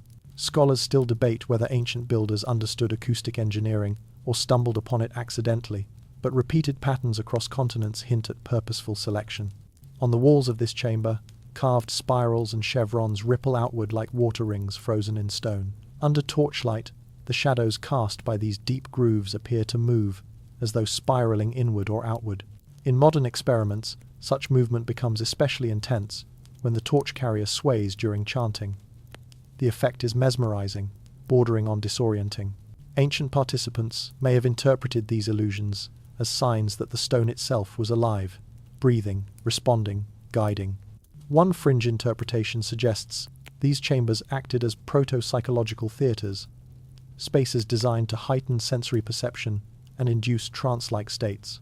While mainstream archaeology resists such speculative leaps, the combination of echo effects, optical illusions, and deliberate carving invites the question: were these spaces built to manipulate the human mind? Scholars still debate this, but the eerie symmetry of sensory triggers is difficult to ignore. Let us examine a particularly intriguing feature of our chamber: a long, narrow groove carved directly into the floor, running from the entrance to the far recess. Its edges are smooth, worn by countless feet. At first glance it appears functional, perhaps a drainage channel, but no moisture collects here. Instead, the groove marks a path. When walked slowly with a lamp at waist level, the groove creates a visual trick.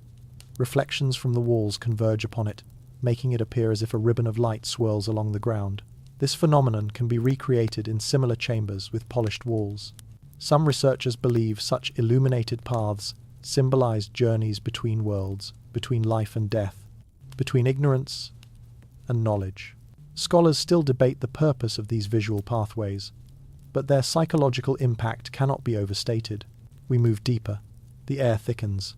The chamber narrows again, this time leading toward a recess carved deliberately into the stone. Here, the walls are exceptionally smooth, almost mirror-like. Not perfect reflections, but enough to produce blurred silhouettes of anyone holding a torch. For initiates entering this recess, the effect would be overwhelming. The shadows appear larger, more distorted, growing and shrinking depending on movement. The self distorts. Identity becomes fluid. In many cultures, such distortion rites symbolize the shedding of old identities before assuming new roles. One mainstream parallel emerges in later initiation traditions across the Mediterranean and Near East.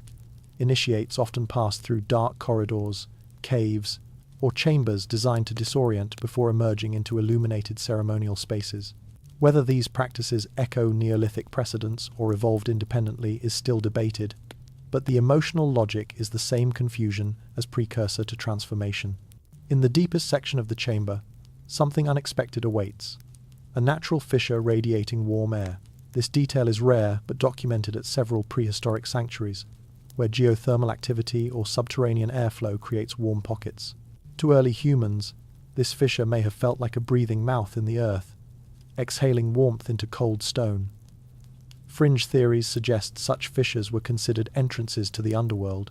Mainstream interpretations remain cautious, but acknowledge that unusual natural features were often incorporated into ritual architecture. Scholars still debate how these features shaped cosmology. Imagine the final act of the ritual. The initiate stands before the warm fissure. The shadows on the polished walls multiply. The echoes intensify. The elder speaks a phrase, a formulaic line preserved for generations. The chamber responds with overlapping echoes. The initiate hears the elder speak once, but hears the chamber speak twice more. This auditory layering creates the illusion of dialogue between humans and stone, between present and ancestral voices. This is the Hall of Mirrors, not in a literal sense, but in a sensory one. A place where light splits, sound multiplies, identity dissolves. As we retrace our steps toward the surface, the echoes diminish. The walls lose their shimmer. The reflections fade. The cool air deepens into night's familiarity. We emerge from the passage back onto the plateau, where the world feels flat and simple again. But the memory of the chamber lingers, the shifting shadows, the multiplied footsteps, the sense of unseen company. And with that memory comes a realization. Ancient humans engineered environments that altered perception long before temples rose or priests recorded doctrine. They knew how to manipulate sound, light, and space to create experiences that transcended ordinary life. Not through magic, but through mastery of environment. Through stone, the Hall of Mirrors is behind us now, silent once more. But our footsteps still echo faintly in its depths. The hourglass of silent oracles. The night reclines across the plateau like a vast, unmoving tide. Only the faintest glimmer of starlight filters through drifting clouds, lending the stones a muted silver sheen. The air is still unnervingly so. Even the insects have gone quiet. For a moment, the world feels suspended, as though caught between inhalations. And in this hush, a structure stands half buried by time. Two pillars narrowing toward one another, a lintel balanced delicately above them, forming the unmistakable silhouette of an hourglass. It is not a literal timepiece. Of course, no sand trickles downward, but the symbolism is unmistakable. This is a place where time once shifted, slowed, perhaps even seemed to pause. Across multiple prehistoric sites in the Near East and Mediterranean, archaeological surveys have revealed structures with narrowing passageways or paired pillars that visually evoke the waist of an hourglass. These designs frequently appear in ritual contexts, thresholds, transitional spaces, or liminal chambers. The mainstream fact grounding us here is clear. Neolithic communities tracked time through celestial cycles long before written calendars existed.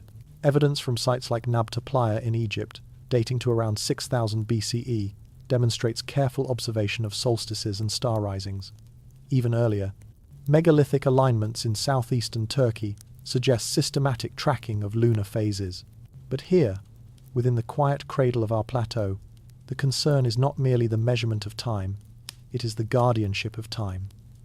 Those who stood in the shadow of these narrowing stones were not simply observers, they were custodians.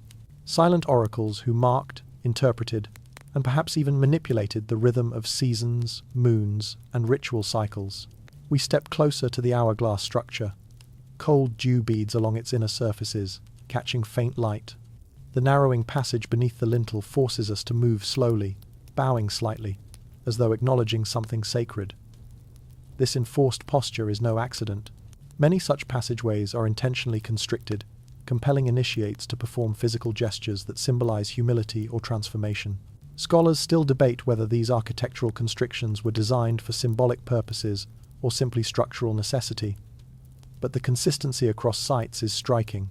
Beneath the lintel lies a flat stone dais. At its center, carved into the surface, is a circular depression that seems oddly smooth, far smoother than the surrounding rock.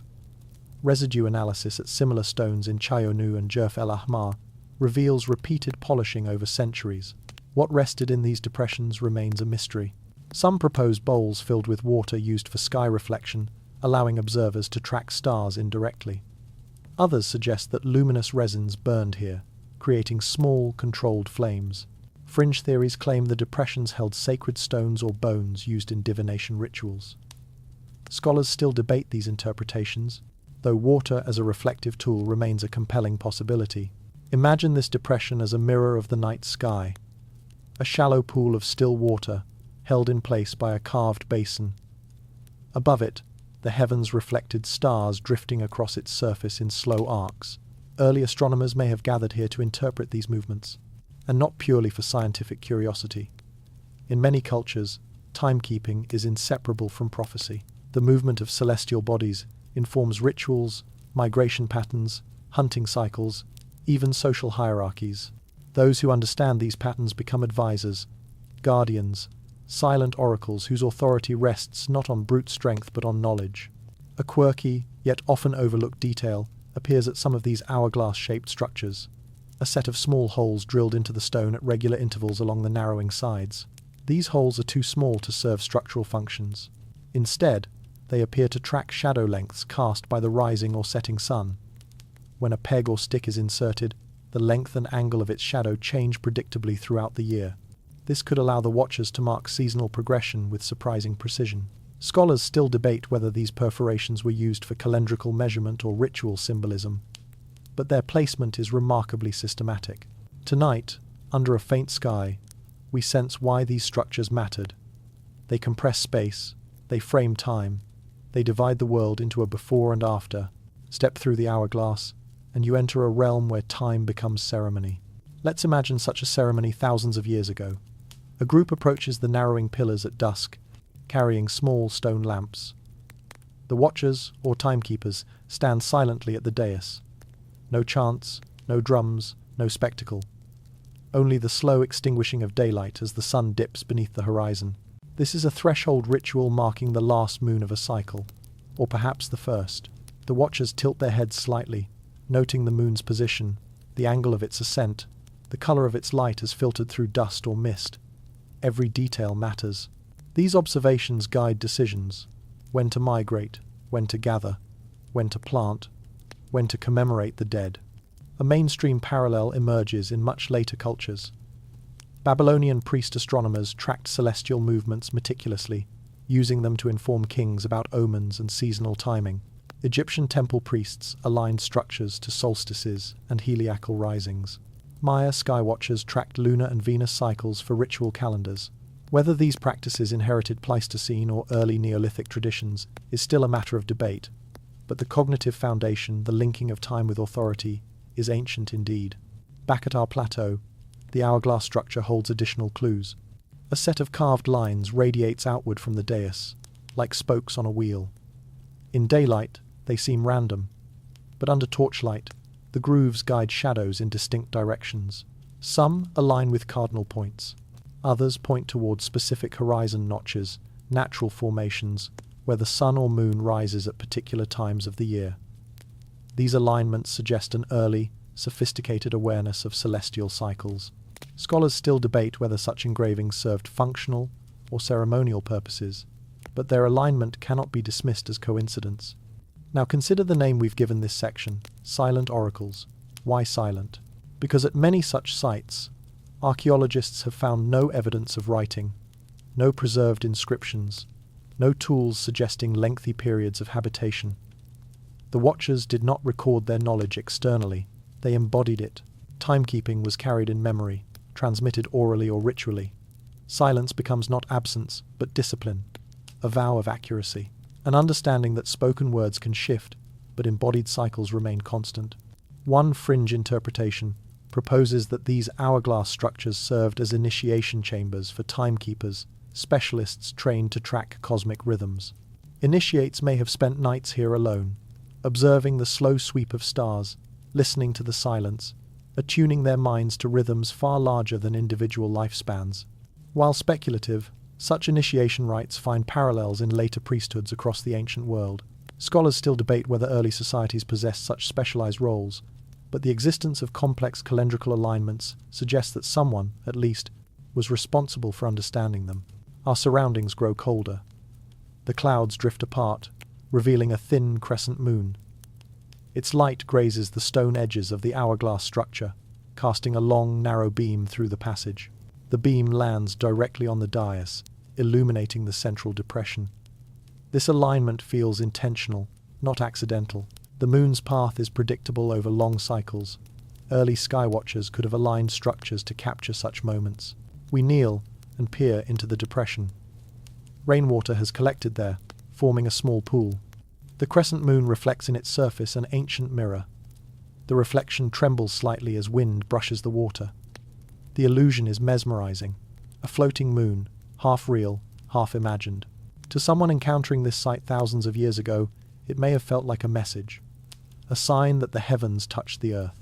And here comes another curious detail. In some Neolithic sanctuaries, archaeologists discovered fragments of polished bone or stone placed into these depressions. Many are shaped into thin, elongated forms, objects that could serve as pointers, markers, or styluses. Whether they tracked star positions in water reflections or divined omens by observing surface ripples remains uncertain. Scholars still debate their function, but the combination of reflective surfaces and pointer tools suggests deliberate experimentation with visual measurement. Imagine the watchers bending over the water, pointing their bone markers toward reflections.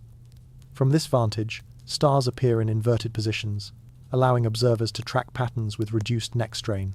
It sounds simple, but such techniques could yield impressive accuracy. Even without writing, such knowledge could be preserved through ritual performance, gesture training, and repetition. Silent oracles indeed. But guardianship of time carries weight. With each new cycle comes opportunity and responsibility. When should ceremonies occur? When is it safe to travel? When must warnings be spoken?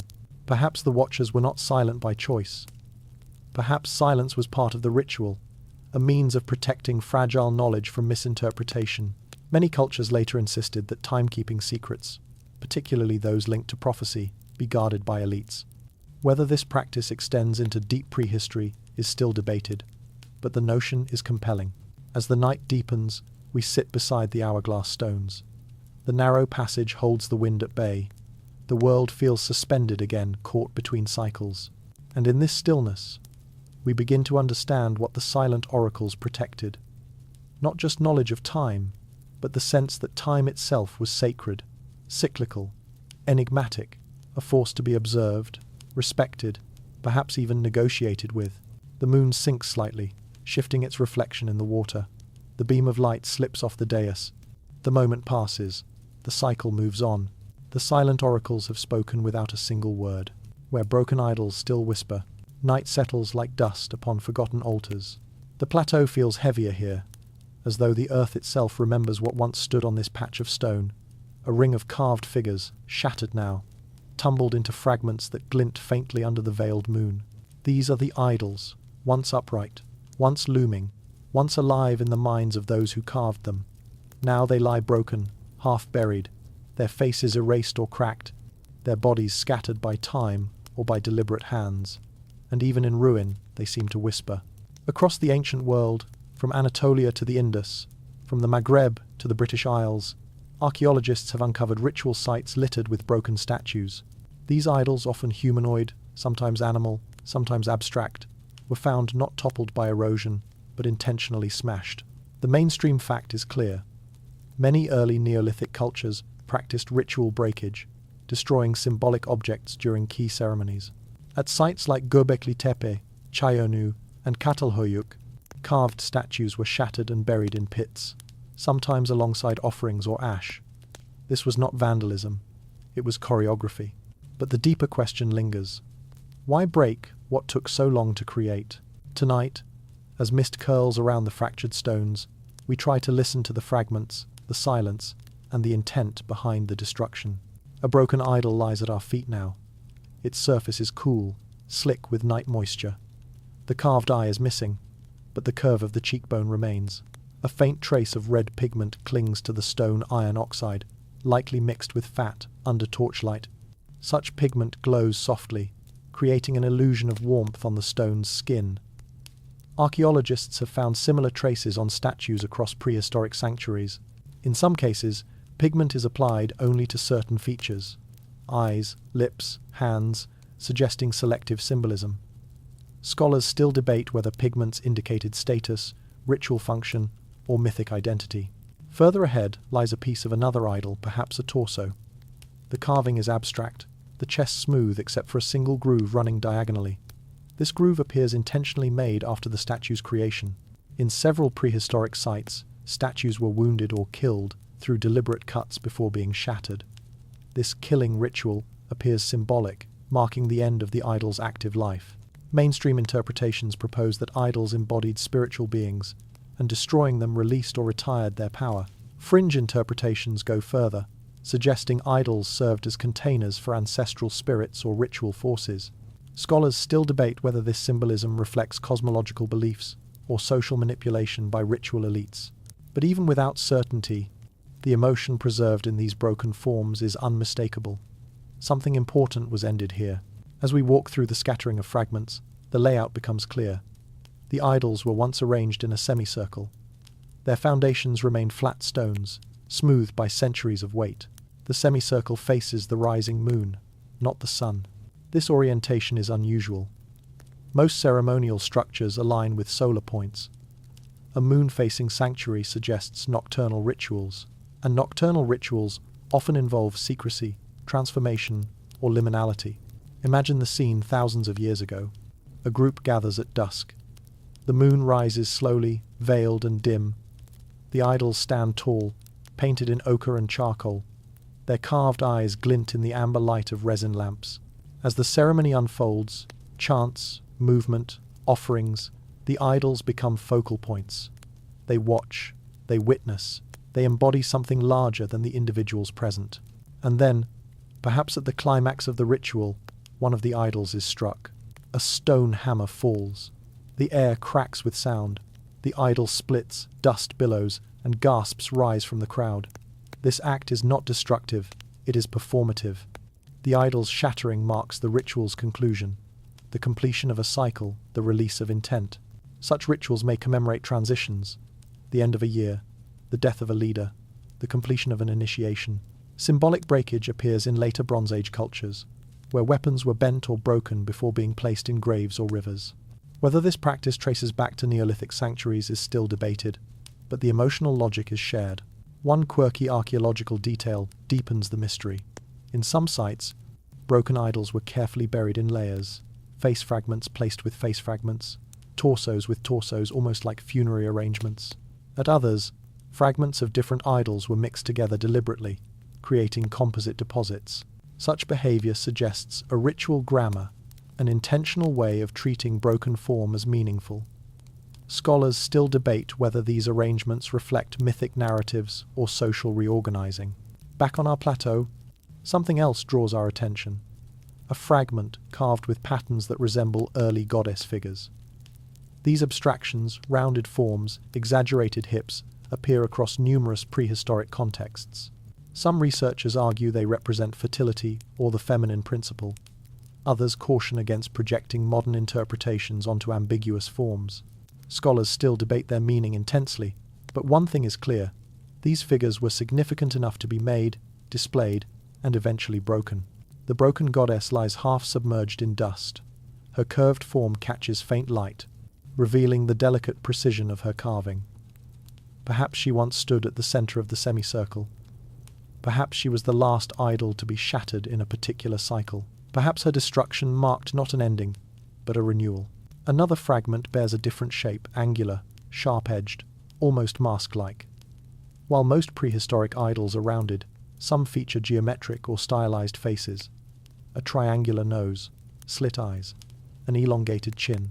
These mask idols appear in multiple Neolithic sites and may represent ancestral spirits, deities, or mythic intermediaries. The mask fragment before us is cracked down the center, a clean, deliberate break. We kneel beside it. The stone is cool, the edges are sharp, and the crack's direction aligns with the moonrise. Coincidence? Or was this breakage performed deliberately, with celestial timing guiding the strike? Scholars still debate whether such precision was intentional or symbolic improvisation. And then there is the whispering. Not literal sound, of course, but the psychological sensation is powerful. In spaces like this, where broken idols lie in arrangements untouched for millennia, the mind conjures presence. Archaeologists describe this phenomenon often an uncanny sense that something remains, some echo of ritual emotion. Whether this feeling reflects ancient design or modern projection is impossible to know, but it deepens the mystery. Broken idols do not feel silent, they feel paused. Now imagine the moment when the idols were destroyed for the last time, when the sanctuary was abandoned. Perhaps a climatic shift forced migration. Perhaps a new belief system supplanted the old. Or perhaps the community itself enacted a closure ritual, breaking idols one final time and leaving the fragments as a sealed testament. At Göbekli Tepe, entire structures were intentionally buried, walls filled, pillars covered.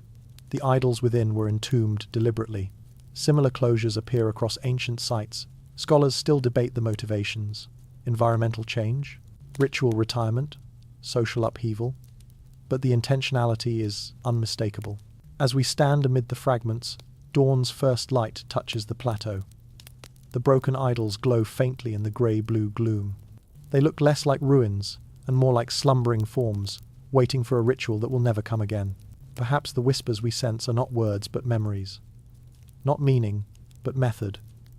The fragments remind us that ancient knowledge was not preserved in permanence. It was preserved in cycles: creation, use, destruction, burial. Knowledge lived, died, and was reborn through ritual breakage. And here, where broken idols still whisper, we understand something profound. Sometimes the most powerful symbols are the ones meant not to endure, but to be destroyed. Dreams carved into black marble. The night has thinned into a deep, velvety blue, one of those liminal hours before dawn, when the world feels suspended between sleep and waking.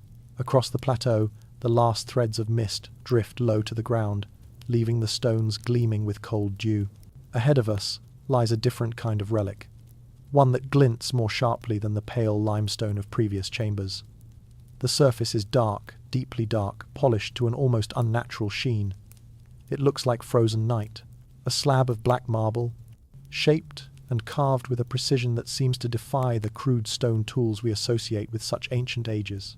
This is where dreams were carved literally, perhaps figuratively, certainly symbolically. And as we approach the luminous, mirror-black surface, we begin to grasp why this place held such profound meaning. Across the Near East and Mediterranean, archaeologists have found polished stone stelae, pillars, and slabs that predate writing, agriculture, even settled life. The mainstream fact is well established. As early as the 9th and 10th millennia BCE, people were shaping and burnishing stone to create reflective surfaces. At Göbekli Tepe, Karahan Tepe, and several lesser-known sites, fragments of smooth, obsidian-like stone surfaces have been found in ritual contexts. Polished stone floors at Çatalhöyük, blackened and burnished with repeated plastering, create similar mirror-like effects. These surfaces reflect light minimally, but reflect movement vividly. Shadows ripple, flames shimmer, faces distort. But what we find here on the plateau is something rarer, an upright slab carved with extraordinary care, whose black surface seems to absorb light rather than reflect it. And in this dimness, carvings emerge: lines, curves, symbols that seem to hover just beneath the surface, as if suspended in the stone's depth rather than cut upon it. This is the dreamstone, not in name, but in essence. The use of reflective or darkened surfaces in prehistoric ritual is well documented. Polished obsidian blades, for instance, were used in Mesoamerican cultures as mirrors, both practical and symbolic. But in the early Neolithic world of our plateau, these reflective surfaces served a different purpose. They were not tools. They were canvases, places for visions, symbolic narratives, perhaps even memories, dreams carved into stone. We move closer, and the carvings reveal themselves more clearly. They are unlike the sigils in Section 5. These are deeper, more narrative. A winding line crosses the surface, branching into smaller tendrils. Beneath it curves a crescent shape. Above it, a cluster of dots arranged in a loose spiral. The symbols seem to echo earlier ones. We've seen lunar motifs from section 4, serpentine lines that recall awakening sigils, spirals resembling those manipulated in the Hall of Mirrors. A pattern emerges. This slab is not isolated. It is a repository, a record of ritual knowledge. Yet the carvings do not depict scenes. They evoke them. Mainstream archaeologists describe such symbolic clusters as proto-iconography, early attempts to encode story fragments, ritual sequences, or cosmological maps without the structure of writing. They represent ideas not through depiction, but through association. A crescent plus a serpent line might indicate a specific night sky omen. A spiral plus a branching curve might represent seasonal changes. Scholars still debate the exact meaning of these composite symbols, but one consensus stands. They served as mnemonic devices for ritual knowledge. Now imagine how this stone looked thousands of years ago. A group gathers at dusk. Torches flicker. The polished marble surface gleams softly. The carved grooves catch firelight, glowing faintly as embers reflect in the black depth of the stone. The symbols seem to float. And the watchers, the elders, the initiates, the seers gaze upon these carvings as though consulting a map of meanings. This is where dreams come in. Across many prehistoric and early historic cultures, dreams were considered messages, sometimes from ancestors, sometimes from spirits, sometimes from the sky itself. Some cultures used polished stone, water, or darkened bowls to induce dream states or trance-like visions. The black marble slab here might have served a similar purpose, a focal point for night-long vigils or meditative practices. A quirky detail emerges from excavations at several early sites, the presence of sleeping platforms or raised ledges near ritual carvings. In a sanctuary at Göbekli Tepe, one enclosure contains a long, smooth, bench-like platform with embedded animal figurines. At other sites, small chambers with soft sediment flooring appear adjacent to carved pillars. Some anthropologists propose that ritual sleep incubation was practiced here. Individuals slept within sacred spaces to receive dreams interpreted by ritual leaders. Scholars still debate whether prehistoric incubation rituals existed or emerged later in established temple cultures. But the placement of sleeping spaces near symbolic carvings is compelling. Let us imagine such a ritual here. The initiate reclines on a bed of packed reeds. The fire burns low. The black marble slab hovers in front of them like a dark portal. The elder guides the initiate through breathing patterns. The air thickens with smoke from resin bowls. The initiate's mind drifts, hovering between consciousness and dream. The symbols on the slab seem to move, not literally, but in the blurred perception of liminal awareness. The crescent grows. The serpent line winds upward. The dot spiral expands like an unfolding sky. The slab becomes a canvas for the mind. One fringe idea proposes that some prehistoric carvings represent entoptic imagery patterns seen during altered states of consciousness, such as migraines, trance, or sensory deprivation. Spirals, grids, serpents, and branching lines appear universally in such states. Whether these carvings record visions or serve to invoke them is still debated. But the overlap between entoptic forms and Neolithic carvings is too significant to ignore. This black marble slab contains all these elements. It is both a trigger and a record. Another fragment lies nearby, a broken corner piece with carvings that resemble stars. Not literal stars, but dot clusters. Under certain angles, these clusters align with specific constellations visible at winter solstice. At least one mainstream researcher has proposed that Neolithic hunter-gatherers tracked constellations not for navigation, but for ritual timing marking when certain animals migrated or when weather patterns shifted.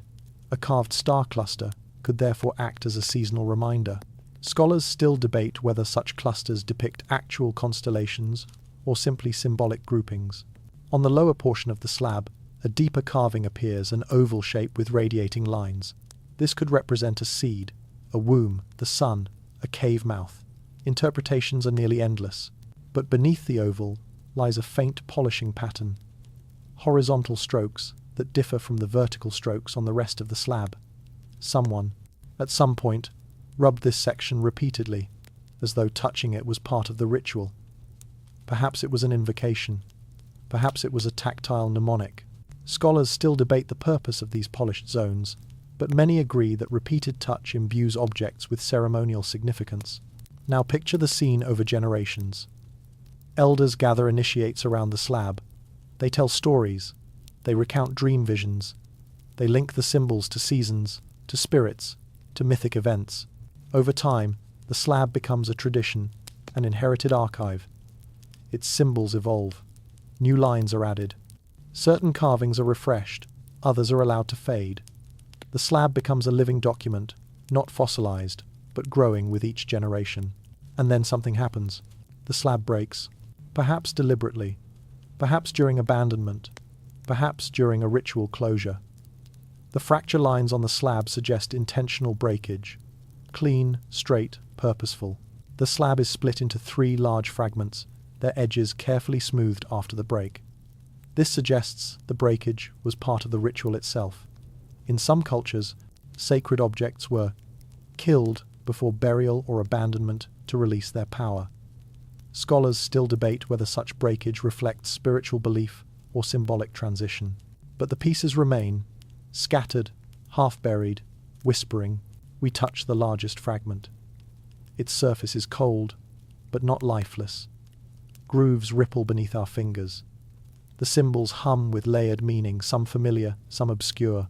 The stone holds memories, not literal memories, but the residue of countless nights spent in its presence. And something else, a faint, almost imperceptible sound. Not a whisper, not a hum, more like the soft click of dew settling on cooling stone. Yet in this quiet, the mind transforms it into meaning. It feels like the stone is speaking or dreaming. This illusion reveals something crucial. These slabs were designed to evoke presence. They harnessed reflection, shadow, silence, and touch to create a sensory experience that blurred the line between physical and symbolic. As the sky lightens slightly, the slab's engravings dim. The magic, if that's what it was, fades. The stone becomes mere stone again. The dreams recede, but the carvings endure. And through them, we begin to recognize the continuity of human cognition. Our ancestors did not wait for writing to encode meaning. They carved dreams into black marble, trusting that symbols could outlast the skies, the seasons, even the memories of those who engraved them. The slab lies before us, silent once more. But the dreams remain carved into its depths, waiting for those willing to see. Runes that refuse to die.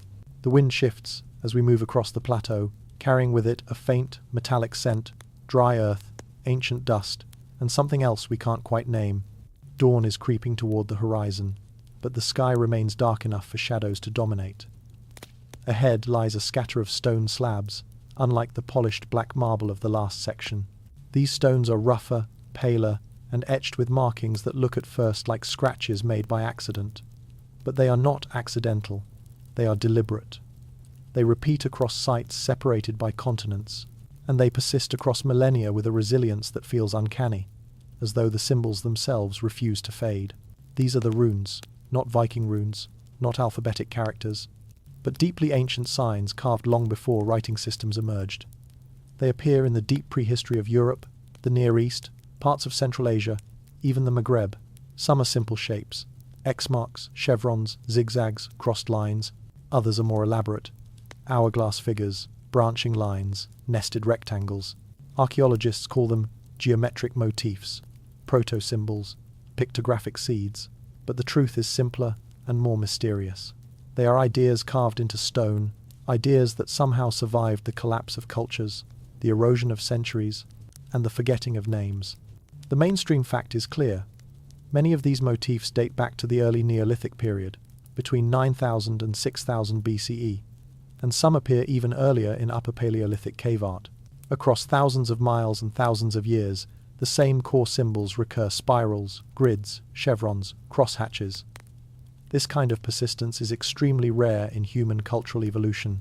Tools change, myths evolve, languages shift, but these shapes endure. Why? Tonight, we kneel beside one such stone. A branching line etched into its surface resembles a tree or river delta, one trunk splitting into smaller paths. This motif appears in Anatolia, the Balkans, and the Caucasus. Scholars still debate its meaning. Some propose the branching line represents rivers, maps carved for migratory groups. Others see it as a symbol of lineage, ancestry, or cosmology. A fringe interpretation suggests it represents the branching paths of ritual journeying choices, fates, cycles. Yet the motif remains stubbornly silent. Next to it lies a slab, carved with a chevron pattern. Repeated V-shapes, deeply incised. These appear everywhere, on pottery, figurines, megaliths, cave walls. In some contexts, they clearly represent water or flow. In others, they seem to mark thresholds, entry points, in ritual architecture. At certain sites, the chevrons are arranged in pairs, forming hourglass shapes that echo the narrowing passages we explored in Section 8. Scholars still debate whether chevrons are purely decorative or encode meaning. A quirky detail complicates things further. Chevrons often appear on figurines buried beneath houses at Çatalhöyük, sometimes carved onto the bellies or hips of female forms. These carvings are not random. They appear consistently, as if communicating a shared symbolic language, one that connects body, earth, and cycle. Whether this indicates fertility symbolism, clan identity, or something deeper, remains contested. We continue among the stones. Another symbol emerges, a cross within a circle. At first glance, it resembles a sun wheel, a motif that appears worldwide. But this example predates known sun cults by several thousand years. Some researchers believe it indicates territorial markers or astronomical reference points. Others propose it marks sacred space. Fringe interpretations suggest the circle-cross symbol maps the 4 directions or seasons. Scholars still debate its purpose. But what matters here is not the individual symbol, it is the persistence of the symbol across time. We find another, a grid of 9 squares. Then another slab with the same grid, but rotated 90 degrees. These grids appear in ritual spaces across early Anatolia and Europe. They are often found near hearths or altars. At first glance, they look like simple patterns. But overlaying grid carvings from multiple sites reveals near identical proportions and astonishing consistency given the geographic spread. Were these early counting charts? Lunar calendars? Architectural plans? No one knows. Scholars still debate whether these grids were practical or symbolic. Let us imagine a ritual moment. An elder and initiate stand before a stone carved with runes. The elder points to a symbol, a spiral. The initiate nods. The elder moves to a chevron. The initiate responds with a gesture. This is not language as we know it. It is ritual literacy, a system where meaning is transmitted through association, memory, and gesture, rather than phonetic representation. Such systems endure because they are flexible. They can be taught without writing. They can be adapted across cultures. They can be remembered even when stories and names are lost. A particularly intriguing rune appears on a cracked slab ahead, a vertical line crossed by 3 horizontal bars. This shape appears across the ancient world, from Jurf el Ahmar to early European rock art. Some propose it represents a human figure. Others, a boundary marker. Fringe theories suggest it symbolizes the 3-layered cosmos underworld, middle world, upper world. Scholars still debate the interpretation. But once again, the persistence is the point. One fragment reveals something even more mysterious. Its surface bears a faint spiral deeply incised at the center, fading near the outer edges. Radiocarbon dating of pigment traces suggests it was carved roughly 10,000 years ago, but the stone itself shows evidence of recarving. Centuries later, someone refreshed the spiral long after the original culture had vanished. This is not hypothetical. It is evidenced by tool marks of different ages. A spiral symbol that outlives its carvers, then is reinterpreted by entirely new people, speaks to a continuity that defies our historical categories. Why do these runes refuse to die? Perhaps because they are not tied to specific myths. They are visual metaphors for universal experiences, cycles, boundaries, paths, choices. We find another piece, a slab carved with the hourglass figure the same shape echoed in Section 8's temple passage. It is as if the stone builders across centuries kept returning to certain forms. Perhaps these shapes made intuitive sense. Or perhaps they carried meanings so deeply woven into ritual life that no upheaval could erase them. Now imagine the people who carved these runes. They stand before the stone, flint in hand. The carving is slow, painstaking. Each groove requires dozens of taps, and yet they do it not for beauty, but for memory, for continuity, for the transmission of teachings too fragile to trust to voice alone. and too sacred to trust to permanence. Runes endure because they are adaptable. They survive collapse, they survive migration, they survive forgetting. And perhaps this is why, in some prehistoric sites, runes appear in places no one would expect, hidden beneath floor plaster, carved into the underside of stones, inscribed on objects buried deliberately and never meant to be seen again. These are not decorations. They are anchors. They tether stories, rituals, identities to the physical world, even when the world shifts. One fringe theory suggests that some symbols were believed to carry protective power. A carved spiral beneath a threshold might ward off harm. A chevron beneath a hearth might anchor household well-being. These are speculative claims. Scholars still debate them. But the placement of hidden runes in domestic spaces suggests that symbols were not only public, they were intimate. The sky begins to brighten. The runes on the stones grow faint. The shadows that made them vivid grow short and soft, and as daylight approaches, the carvings seem to lose some of their force as though they prefer the night. Perhaps that's the secret. Runes carved in deep prehistory were meant to be read in darkness, interpreted in flickering firelight, animated by shadow. In daylight, their meaning is muted, but under night sky and fire glow, they awaken just as the sigils did, just as the idols whispered, just as the black marble dreamed. These runes refuse to die because they were never alive in a literal sense. They live through minds, through pattern, through memory, through ritual. They endure because humans endure, and as long as we stand here and look closely enough, they continue to whisper across 10,000 years. The circle drawn in moonlit dust.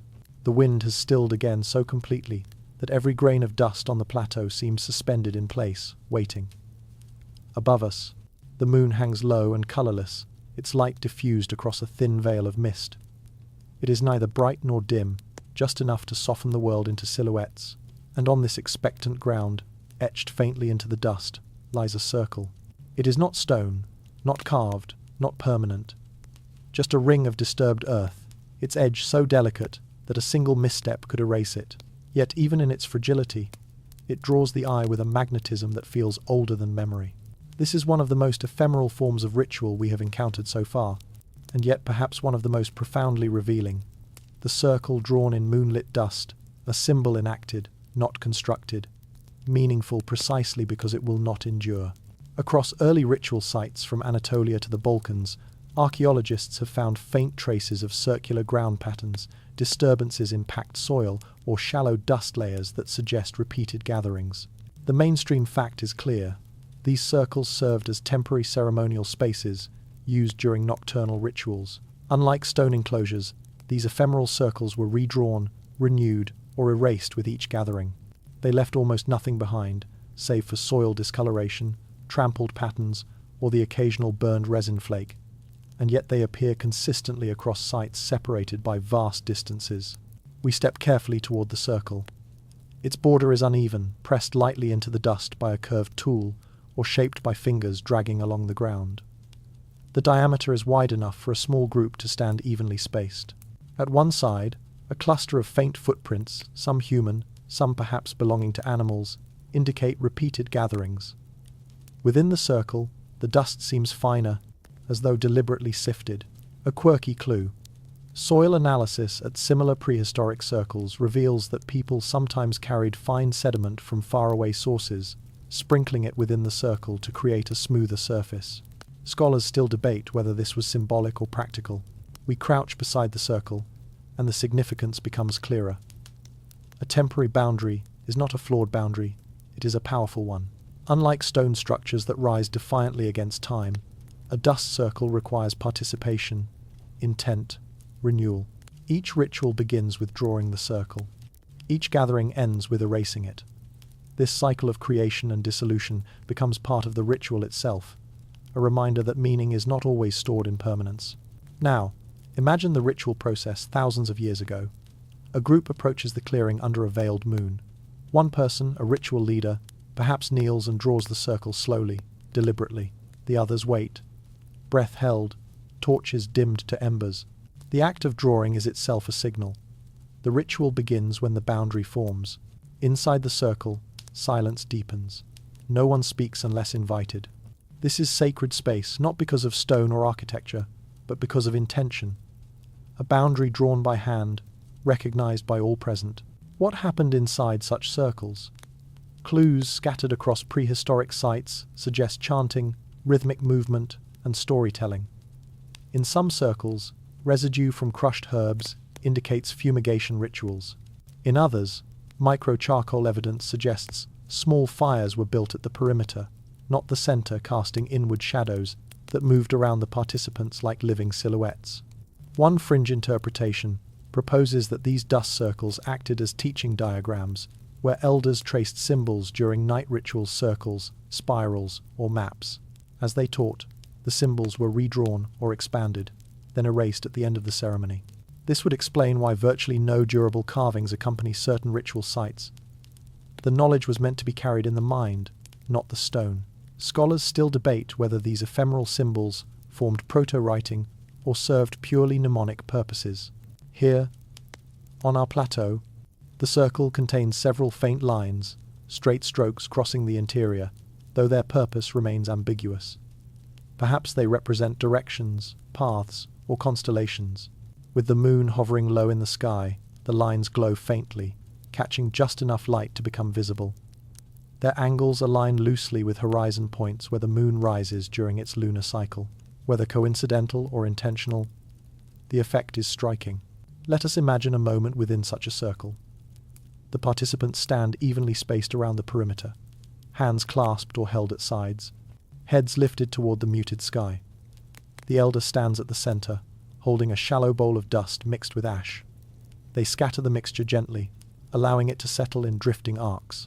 The moonlight catches the falling dust, making it glitter faintly before settling onto the ground. This act, part performance, part symbolism, could represent the descent of spirits, the cycle of death and rebirth, or simply the transience of knowledge. A mainstream parallel emerges in later ritual traditions across Mesopotamia and the Levant, where sand drawings, chalk circles, or flower markings create temporary sacred spaces. These practices may not be direct descendants of Neolithic dust circles, but the conceptual continuity is notable. Creating a boundary with ephemeral materials appears in cultures worldwide. Scholars still debate whether this reflects shared origin or universal human intuition. We walk around the circle slowly, careful not to disturb its boundary. At the north side, a faint discoloration in the dust suggests repeated placement of an object, perhaps a small torch, offering vessel, or stone marker. The mark is shallow but distinct.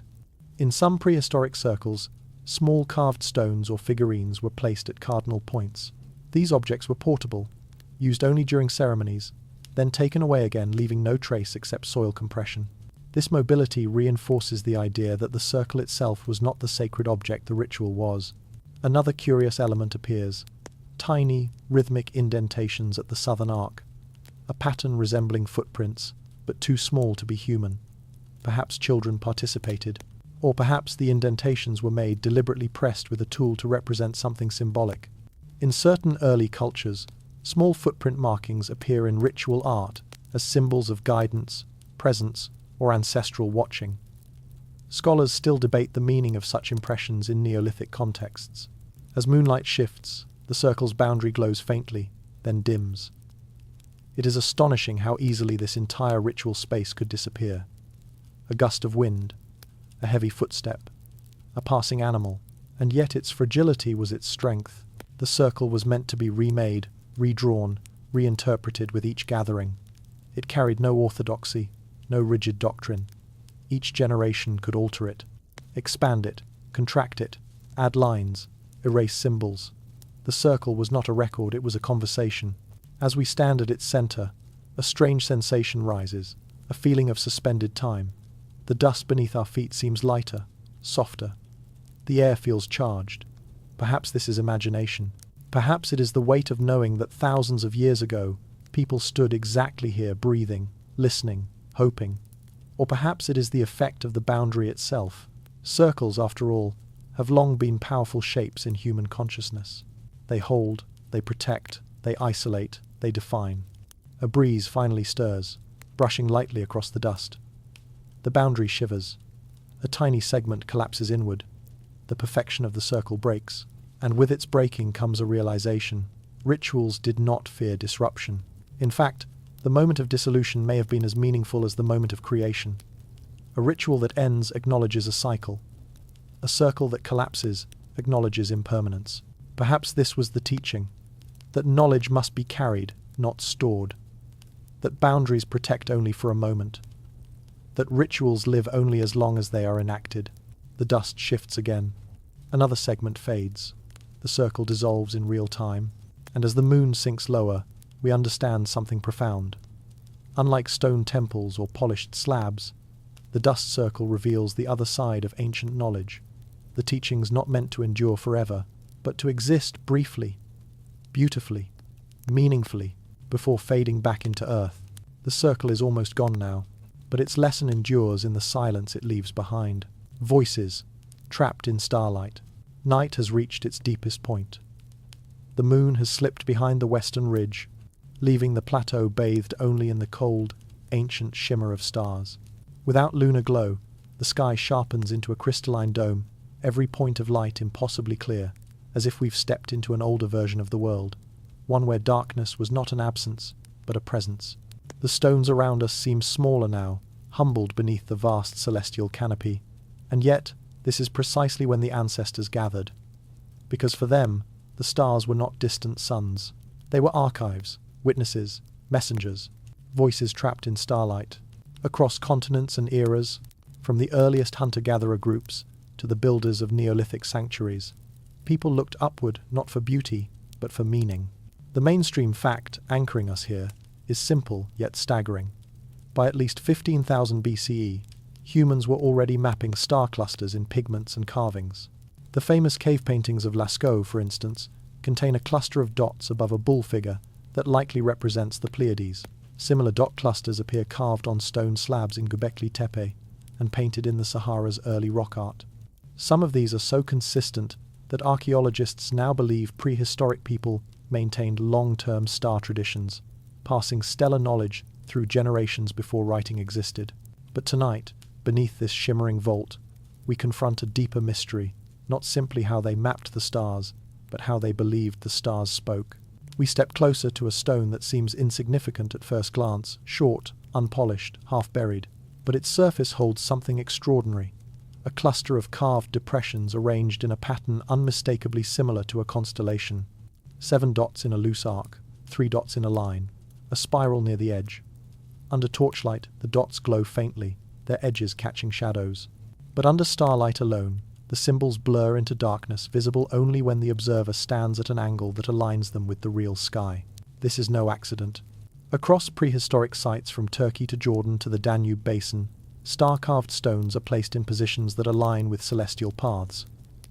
When a viewer kneels or stands at a particular point, the carved constellation overlays with the real one, an ancient form of sky mapping or myth reenactment. Scholars still debate whether this alignment served educational, navigational, or ritual purposes, but its precision is undeniable. Yet there is something more curious still. Many of these constellations are depicted not as animals or heroes, but as listeners. The stars, in the minds of the ancestors, did not remain silent. Imagine a ritual night thousands of years ago. A group gathers in the dust circle's remains. Torches are extinguished.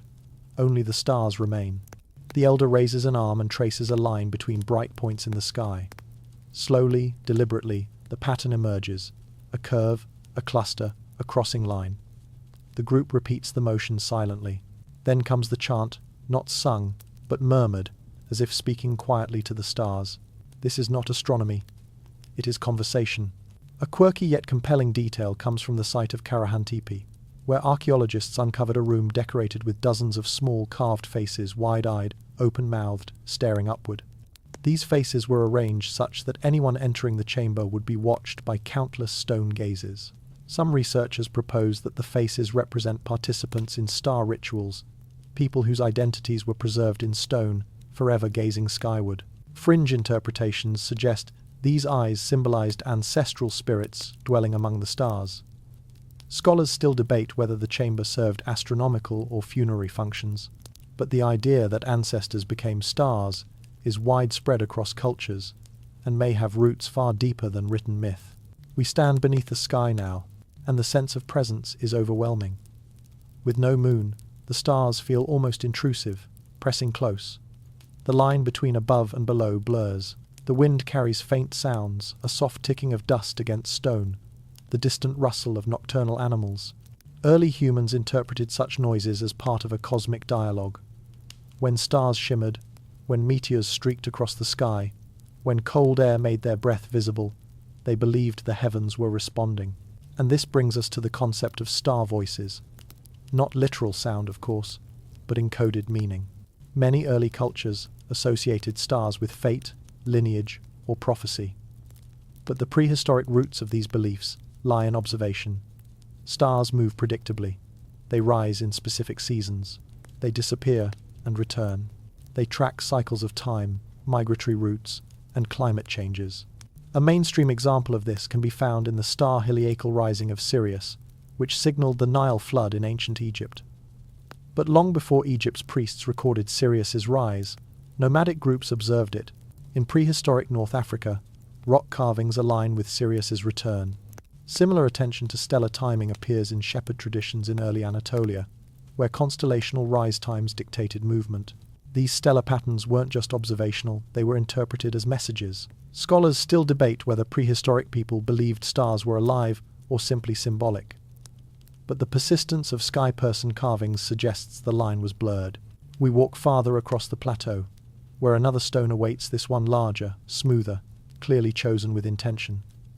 Its surface holds a spiral of dots, perhaps a constellation, perhaps a symbolic form, but something unusual appears at the center. A tiny carved mouth, just a shallow line, curved upward slightly. Beneath it, two small depressions resembling eyes, a face in the stars. This motif is not unique. Across Neolithic sites in Anatolia and Iran, anthropomorphic constellations appear simple faces surrounded by dot clusters. Some interpret them as star spirits, others as sky ancestors. Fringe theories suggest they map mythic beings lost to later traditions. Scholars still debate their meaning. Yet the symbolism is potent. The stars see. The stars speak. Under starlight, this carved face seems to glow differently. The depressions deepen. The faint smile sharpens. When we shift our torchlight away, the face nearly disappears. Yet the surrounding dot spiral remains visible, illuminated by the real stars above it. As our perspective changes, the alignment reveals itself. The spiral mimics the region of sky near Draco or Ursa Minor. The carved face corresponds to Polaris's position thousands of years ago, before precession shifted the pole star alignment. This suggests something astonishing. Prehistoric people tracked stellar drift over generations. To do that requires a collective memory far beyond casual skywatching. It requires a lineage of watchers, people trained to observe, remember, record, and reinterpret the sky. Silent oracles, yes, but also star listeners. We sit beside the stone, letting the sky settle in our vision. Points of light shimmer, some pulse faintly, others hold steady. In the absence of noise, the stars appear almost vibrant, each flicker a heartbeat. Imagine the elder teaching an initiate. When the star trembles, the spirits speak. Modern observers know that atmospheric turbulence causes twinkling, but to ancient eyes, the effect was intentional communication. A star that flickers on a key night might signal a seasonal change. A falling star, a meteor, might indicate a message from ancestors. A star that disappears behind clouds could signify warning. This interpretive system, while not scientific, was remarkably effective. It trained observers to pay attention to patterns, anomalies, and cycles. One fringe yet fascinating theory proposes that the earliest myths were encoded in star movements. The serpent constellation may have inspired snake motifs across early sites. The rising of a particular star cluster may have correlated with animal migrations or ritual cycles. Scholars still debate the degree of astronomical sophistication in the 10th millennium BCE, but the alignment evidence grows every year. And here, beneath pure starlight, it becomes easier to understand why. Stars map time. Time maps ritual. Ritual maps memory. The voices trapped in starlight are not supernatural, they are patterns, awaiting interpretation. But to early humans, these patterns felt alive. Suddenly, a faint streak crosses the sky, a meteor, quick and silent. It vanishes in an instant. Yet, Even this moment feels like an echo of ancient nights. For prehistoric watchers, such a streak was an omen, a message, a sign that the heavens were not distant but attentive. We rise slowly, letting the meteor's ghost trail fade from our eyes. The plateau seems to vibrate with quiet expectation. The stars feel closer, and the carvings, those simple dot clusters, now look less like art and more like translations. The ancestors were trying to tell us something, not through words, but through patterns woven into the night. And though 10,000 years have passed, their voices linger, still glinting, shimmering, softly speaking across the gulf of time through the starlight that refuses to fade. The doorway behind the incense. The night has softened into a dense, velvety quiet. The stars remain sharp, but the horizon has grown darker, as if the earth itself is drawing breath before dawn. A faint scent lingers in the air, sweet, resinous, unmistakably ancient. It drifts from a shallow stone basin near the edge of the plateau, where cold embers still cling to memory. Even without flame, the aroma persists, threading through the senses like a lingering thought. And as we follow its path, the landscape reveals something almost invisible, a narrow fissure between two slabs, half hidden, half inviting. A doorway not meant for walls or hinges, but for awareness. This is the doorway behind the incense, a threshold formed not by architecture, but by atmosphere, a moment where smoke, scent, and space converge to alter perception, where the ritual world opens and the ordinary world recedes. Across the ancient world, incense and aromatic smoke were used long before written ritual scripts existed. The mainstream fact is well known. Charred traces of juniper, frankincense analogues, pistacia resin, and artemisia have been found in early Neolithic sites, stretching from Anatolia to the Levant, some dating to around 7,000–9,000 BCE. Such findings indicate that people burned specific plants intentionally, not simply as fuel or insect repellent. These plants produce thick smoke, rich scent, or mild psychoactive effects tools capable of guiding mood, focus, or trance. But tonight's focus is not merely the use of incense. It is the way incense reshaped space, the creation of invisible architecture. We approach the fissure between the stones. At first, it seems impossibly narrow, a slit carved by nature, not human hands. But careful inspection reveals subtle polish on the edges, as if palms brushed the rock repeatedly.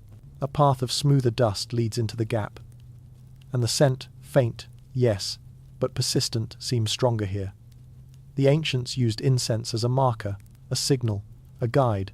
To follow the scent was to follow intention. Inside the passage, the air grows cooler. The scent deepens. The space widens into a cavity barely tall enough to stand. The ceiling slopes unevenly, but the walls are surprisingly smooth, shaped by countless touches. This chamber, hidden behind an unremarkable stone crack, seems designed for intimacy, perhaps for solitary rituals, perhaps for select initiates. The archaeology of similar spaces reveals they often contain residues of burned resin, in quantities too small for large gatherings, but perfect for one or two individuals. One quirky detail emerges from such sites. Burned resin appears in concentrated pockets, rather than wide scatterings, suggesting the incense was not allowed to drift freely. It was contained, perhaps trapped in a bowl with narrow slits, perhaps funneled through carved channels in the stone, or manipulated by fans made of woven reeds. Scholars still debate whether these manipulations served symbolic or sensory purposes, but the controlled movement of smoke indicates intentional ritual engineering. In the chamber, faint markings adorn the walls. They're not carved deeply. They are more like smudges, charcoal streaks, pigment residues, perhaps finger-drawn lines. Under torchlight, they reveal looping curls and arcs, reminiscent of smoke trails. The designs may have been guides for ritual movement gestures to trace with hands or with smoke, or perhaps they were records of ceremonies long past. Scholars still debate whether such smudges were purposeful symbols or incidental traces left during ritual trance. We let our eyes adjust to the dimness. The chamber narrows again toward the back, forming a small alcove. And here, something curious awaits. A flat stone slab raised just a few centimeters above the ground. Charred residue marks the slab's edges, but its center remains strangely clean. This suggests something rested here that protected the central surface, perhaps a bowl, a figurine, or an offering. At other Neolithic sites, similar platforms served as altars for incense vessels. Their placement in tight, enclosed spaces supports the idea that incense was not simply fragrance, it was infrastructure. Imagine a ceremony thousands of years ago. A single figure enters this chamber. The group outside waits in silence. This ritual is solitary. The initiate kneels at the platform, places a small bowl of resin upon it, and lights it with an ember. Smoke rises not in wide plumes, but in concentrated, curling threads. The chamber traps the smoke, making it dense, almost tactile. The air grows thick. Vision blurs. Breathing slows. The faint glow of embers reflects off the smoke, making it swirl like shifting fabric. This is where the doorway opens. In many early cultures, smoke was believed to reveal unseen spaces, gaps between worlds. Not literal portals, but perceptual ones. The distinction hardly mattered. The experience felt real. A fringe interpretation suggests that chambers like these were designed as proto-trance rooms, akin to sensory deprivation caves. The combination of darkness, scent, warmth, and rhythmic breath could induce altered states. This is speculative, and scholars still debate whether such chambers were used for shamanic practice, but the sensory components are undeniable. A mainstream example of structured smoke-guided ritual appears in the later Mesopotamian world, where priests burned incense in enclosed cellars to invite deities. Whether such traditions began in deep prehistory or emerged independently is still debated. Yet the emotional logic aligns. Scent and smoke create presence. Back in the chamber, a subtle airflow becomes noticeable, a draft entering from above. This tiny current animates the smoke, drawing it upward toward a hairline crack in the ceiling. When the ember glows brighter, the smoke thickens and streams directly toward the crack, forming a column of shifting silver. And then, astonishingly, the column spreads across the stone ceiling into branching patterns, the exact shapes drawn faintly on the walls. This is no accident. Ancient builders may have recognized the airflow and used it to animate the smoke, turning the chamber into a performance of invisible forces. A doorway behind the incense. Another curious detail emerges. The floor bears faint circular depressions, evenly spaced, perhaps remnants of kneeling positions. They suggest repeated use by individuals of similar size initiates trained to kneel in precise alignment with the smoke column. Whether these were meditation postures, prayer positions, or simply comfortable seating is still debated. As the smoke performs its slow dance, a realization dawns. The chamber is designed to guide the mind outward, not physically, but perceptually. The swirling patterns mimic shapes seen in dreams, in trance, in star-watching nights. The chamber becomes a convergence point, part memory theatre, part sensory instrument. What knowledge was transmitted here?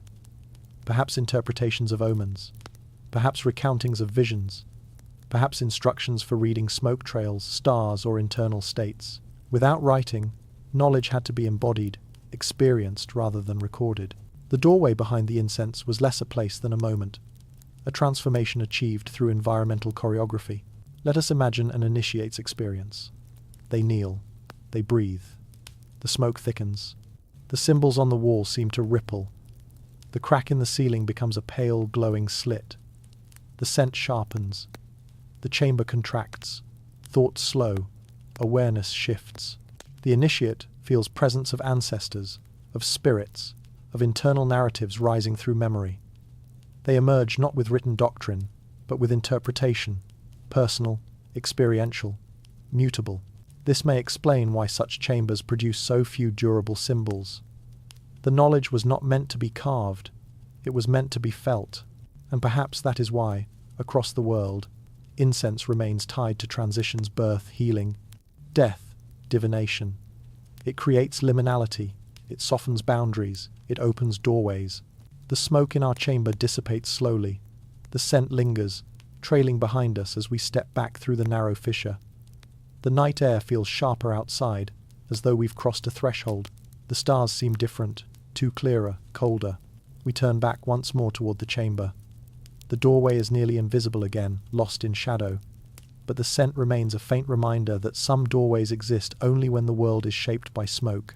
The ancients understood this. They built not temples alone, but moments, fleeting architectures of breath and scent that guided consciousness across thresholds no stone could mark. The doorway behind the incense closes quietly behind us, but its echo lingers in the cooling air. Shadows, reading ancient names. The night is almost finished. The horizon holds the faintest blue, a soft bruise of approaching dawn. But here, in the final darkness before the sun returns, something stirs across the plateau shadows, stretching long and thin, not entirely matching the stones that cast them. It is the hour when outlines blur, when darkness lifts reluctantly, when the world becomes a palimpsest of shapes. And it is in this fragile interval that the ancients believed the most powerful rituals unfolded, the moment when shadows could read what humans could not. Across early ritual landscapes, from Anatolia to the Danube, from the Zagros to the shores of the eastern Mediterranean, archaeologists have found shallow carvings and inscriptions so faint that they become visible only in low, horizontal light. The mainstream fact anchoring us here is striking. Many early Neolithic sites contain petroglyphs carved not for daytime visibility, but for shadow readability. Grooves are angled such that dawn or dusk light stretches them into elongated shapes across the ground, creating visible forms that remain invisible in direct sunlight. This practice appears at Göbekli Tepe, Çatalhöyük, and scattered megalithic sites across Europe. The stones were not meant to speak under the sun. They were meant to speak through shadows. We walk toward one such stone, an upright slab positioned at the eastern edge of the plateau. Its surface looks blank at first, worn smooth by time. But as the earliest dawn light crawls across the ground, something happens. The carved grooves catch the light, just enough to project elongated shapes onto the dust. A looping line becomes a stretched arc. A cluster of small depressions becomes a row of long shadow pillars. A faint zigzag becomes a winding serpent across the earth. Suddenly, the shadow reads what the stone whispers. This technique, shadow script, as some researchers call it, is extraordinarily sophisticated. Even today, photographers and archaeologists use raking light to reveal faint carvings. The ancients understood this intuitively. Whether by experiment or intention, they carved symbols that activated only at dawn or dusk. Scholars still debate whether such carvings recorded mythic narratives, astronomical data, or initiation codes. But what is clear is that interpretation required timing, training, and awareness. To read the name, one must stand in the right place, at the right hour, under the right sky. This exclusivity is part of the power, knowledge protected by shadow. Across the plateau lies another slab, broken but still upright. Its upper half bears shallow marks, straight and curved, angled inconsistently.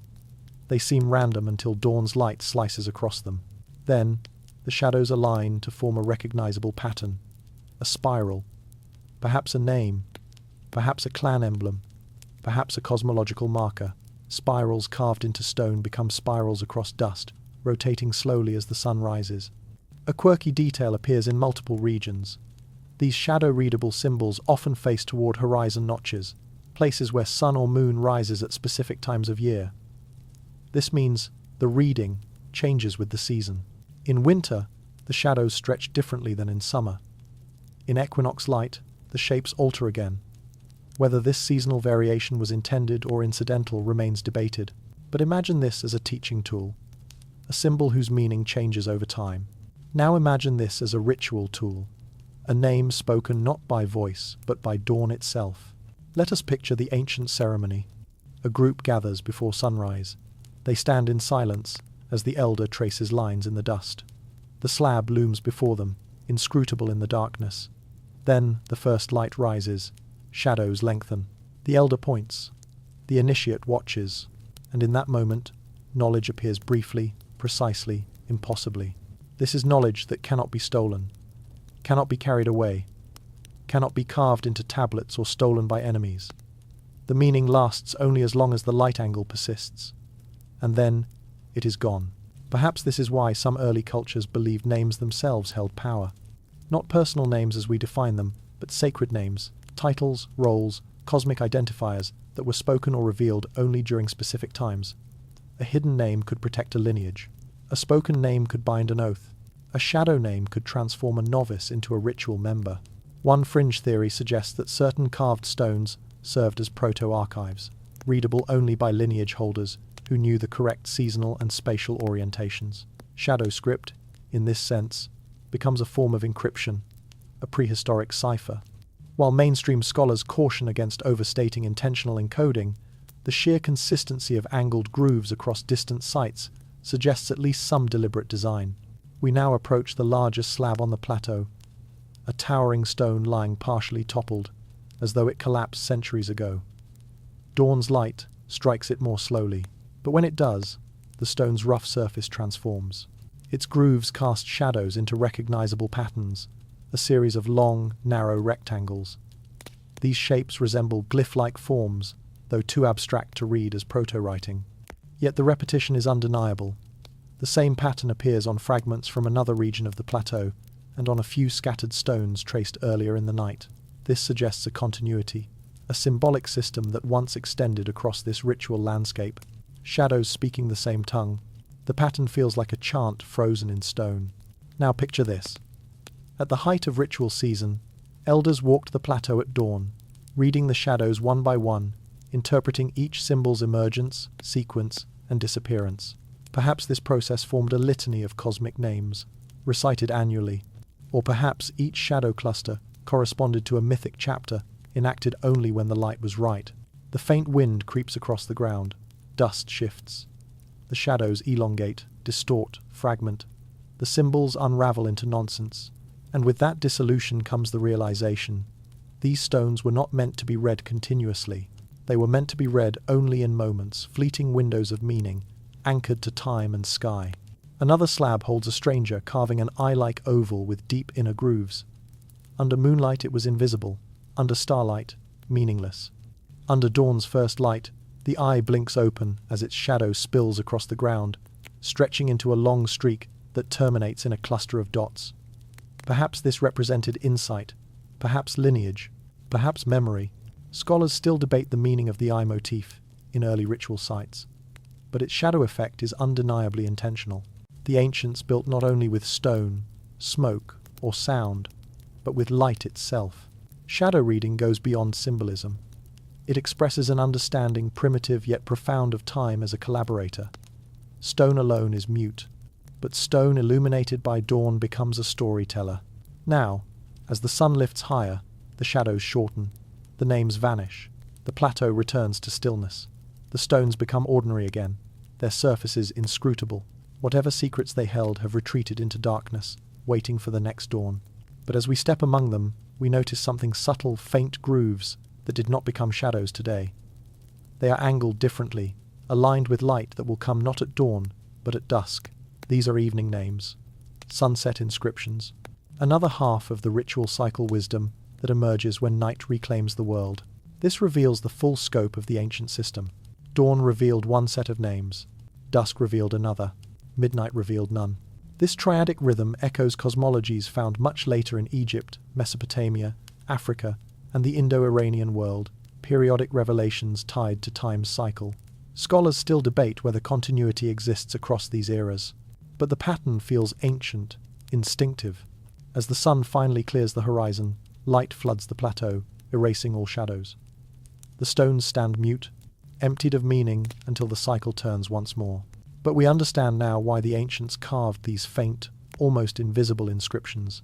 They were not writing for their own eyes.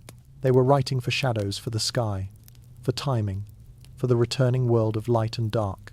They believed the cosmos could read these names even when humans could not. And so, the final truth emerges. The ancients did not carve for permanence. They carved for recurrence. They carved for transformation. They carved for the sky.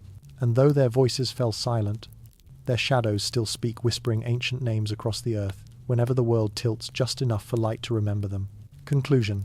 Across this long night's journey, we have walked through stone circles and shadow corridors, traced sigils that awakened under firelight, listened to starlight whisper ancestral patterns, and watched meaning rise and fade with the moon. What emerges is not a single revelation, but a tapestry of ancient intelligence, fluid, sensory, cyclical. Our ancestors did not rely on permanence alone. They shaped knowledge through breath, smoke, shadow, dust, starlight, and ritual choreography. They encoded memory in ways that required participation, timing, humility. Their world was not silent or primitive, it was alive with signals and thresholds, with stone that spoke and sky that responded. And perhaps the most remarkable truth is this. Despite the millennia separating us, the echoes remain. The stones still hold their breaths. The symbols still shimmer when light bends. The past still leans close enough to feel.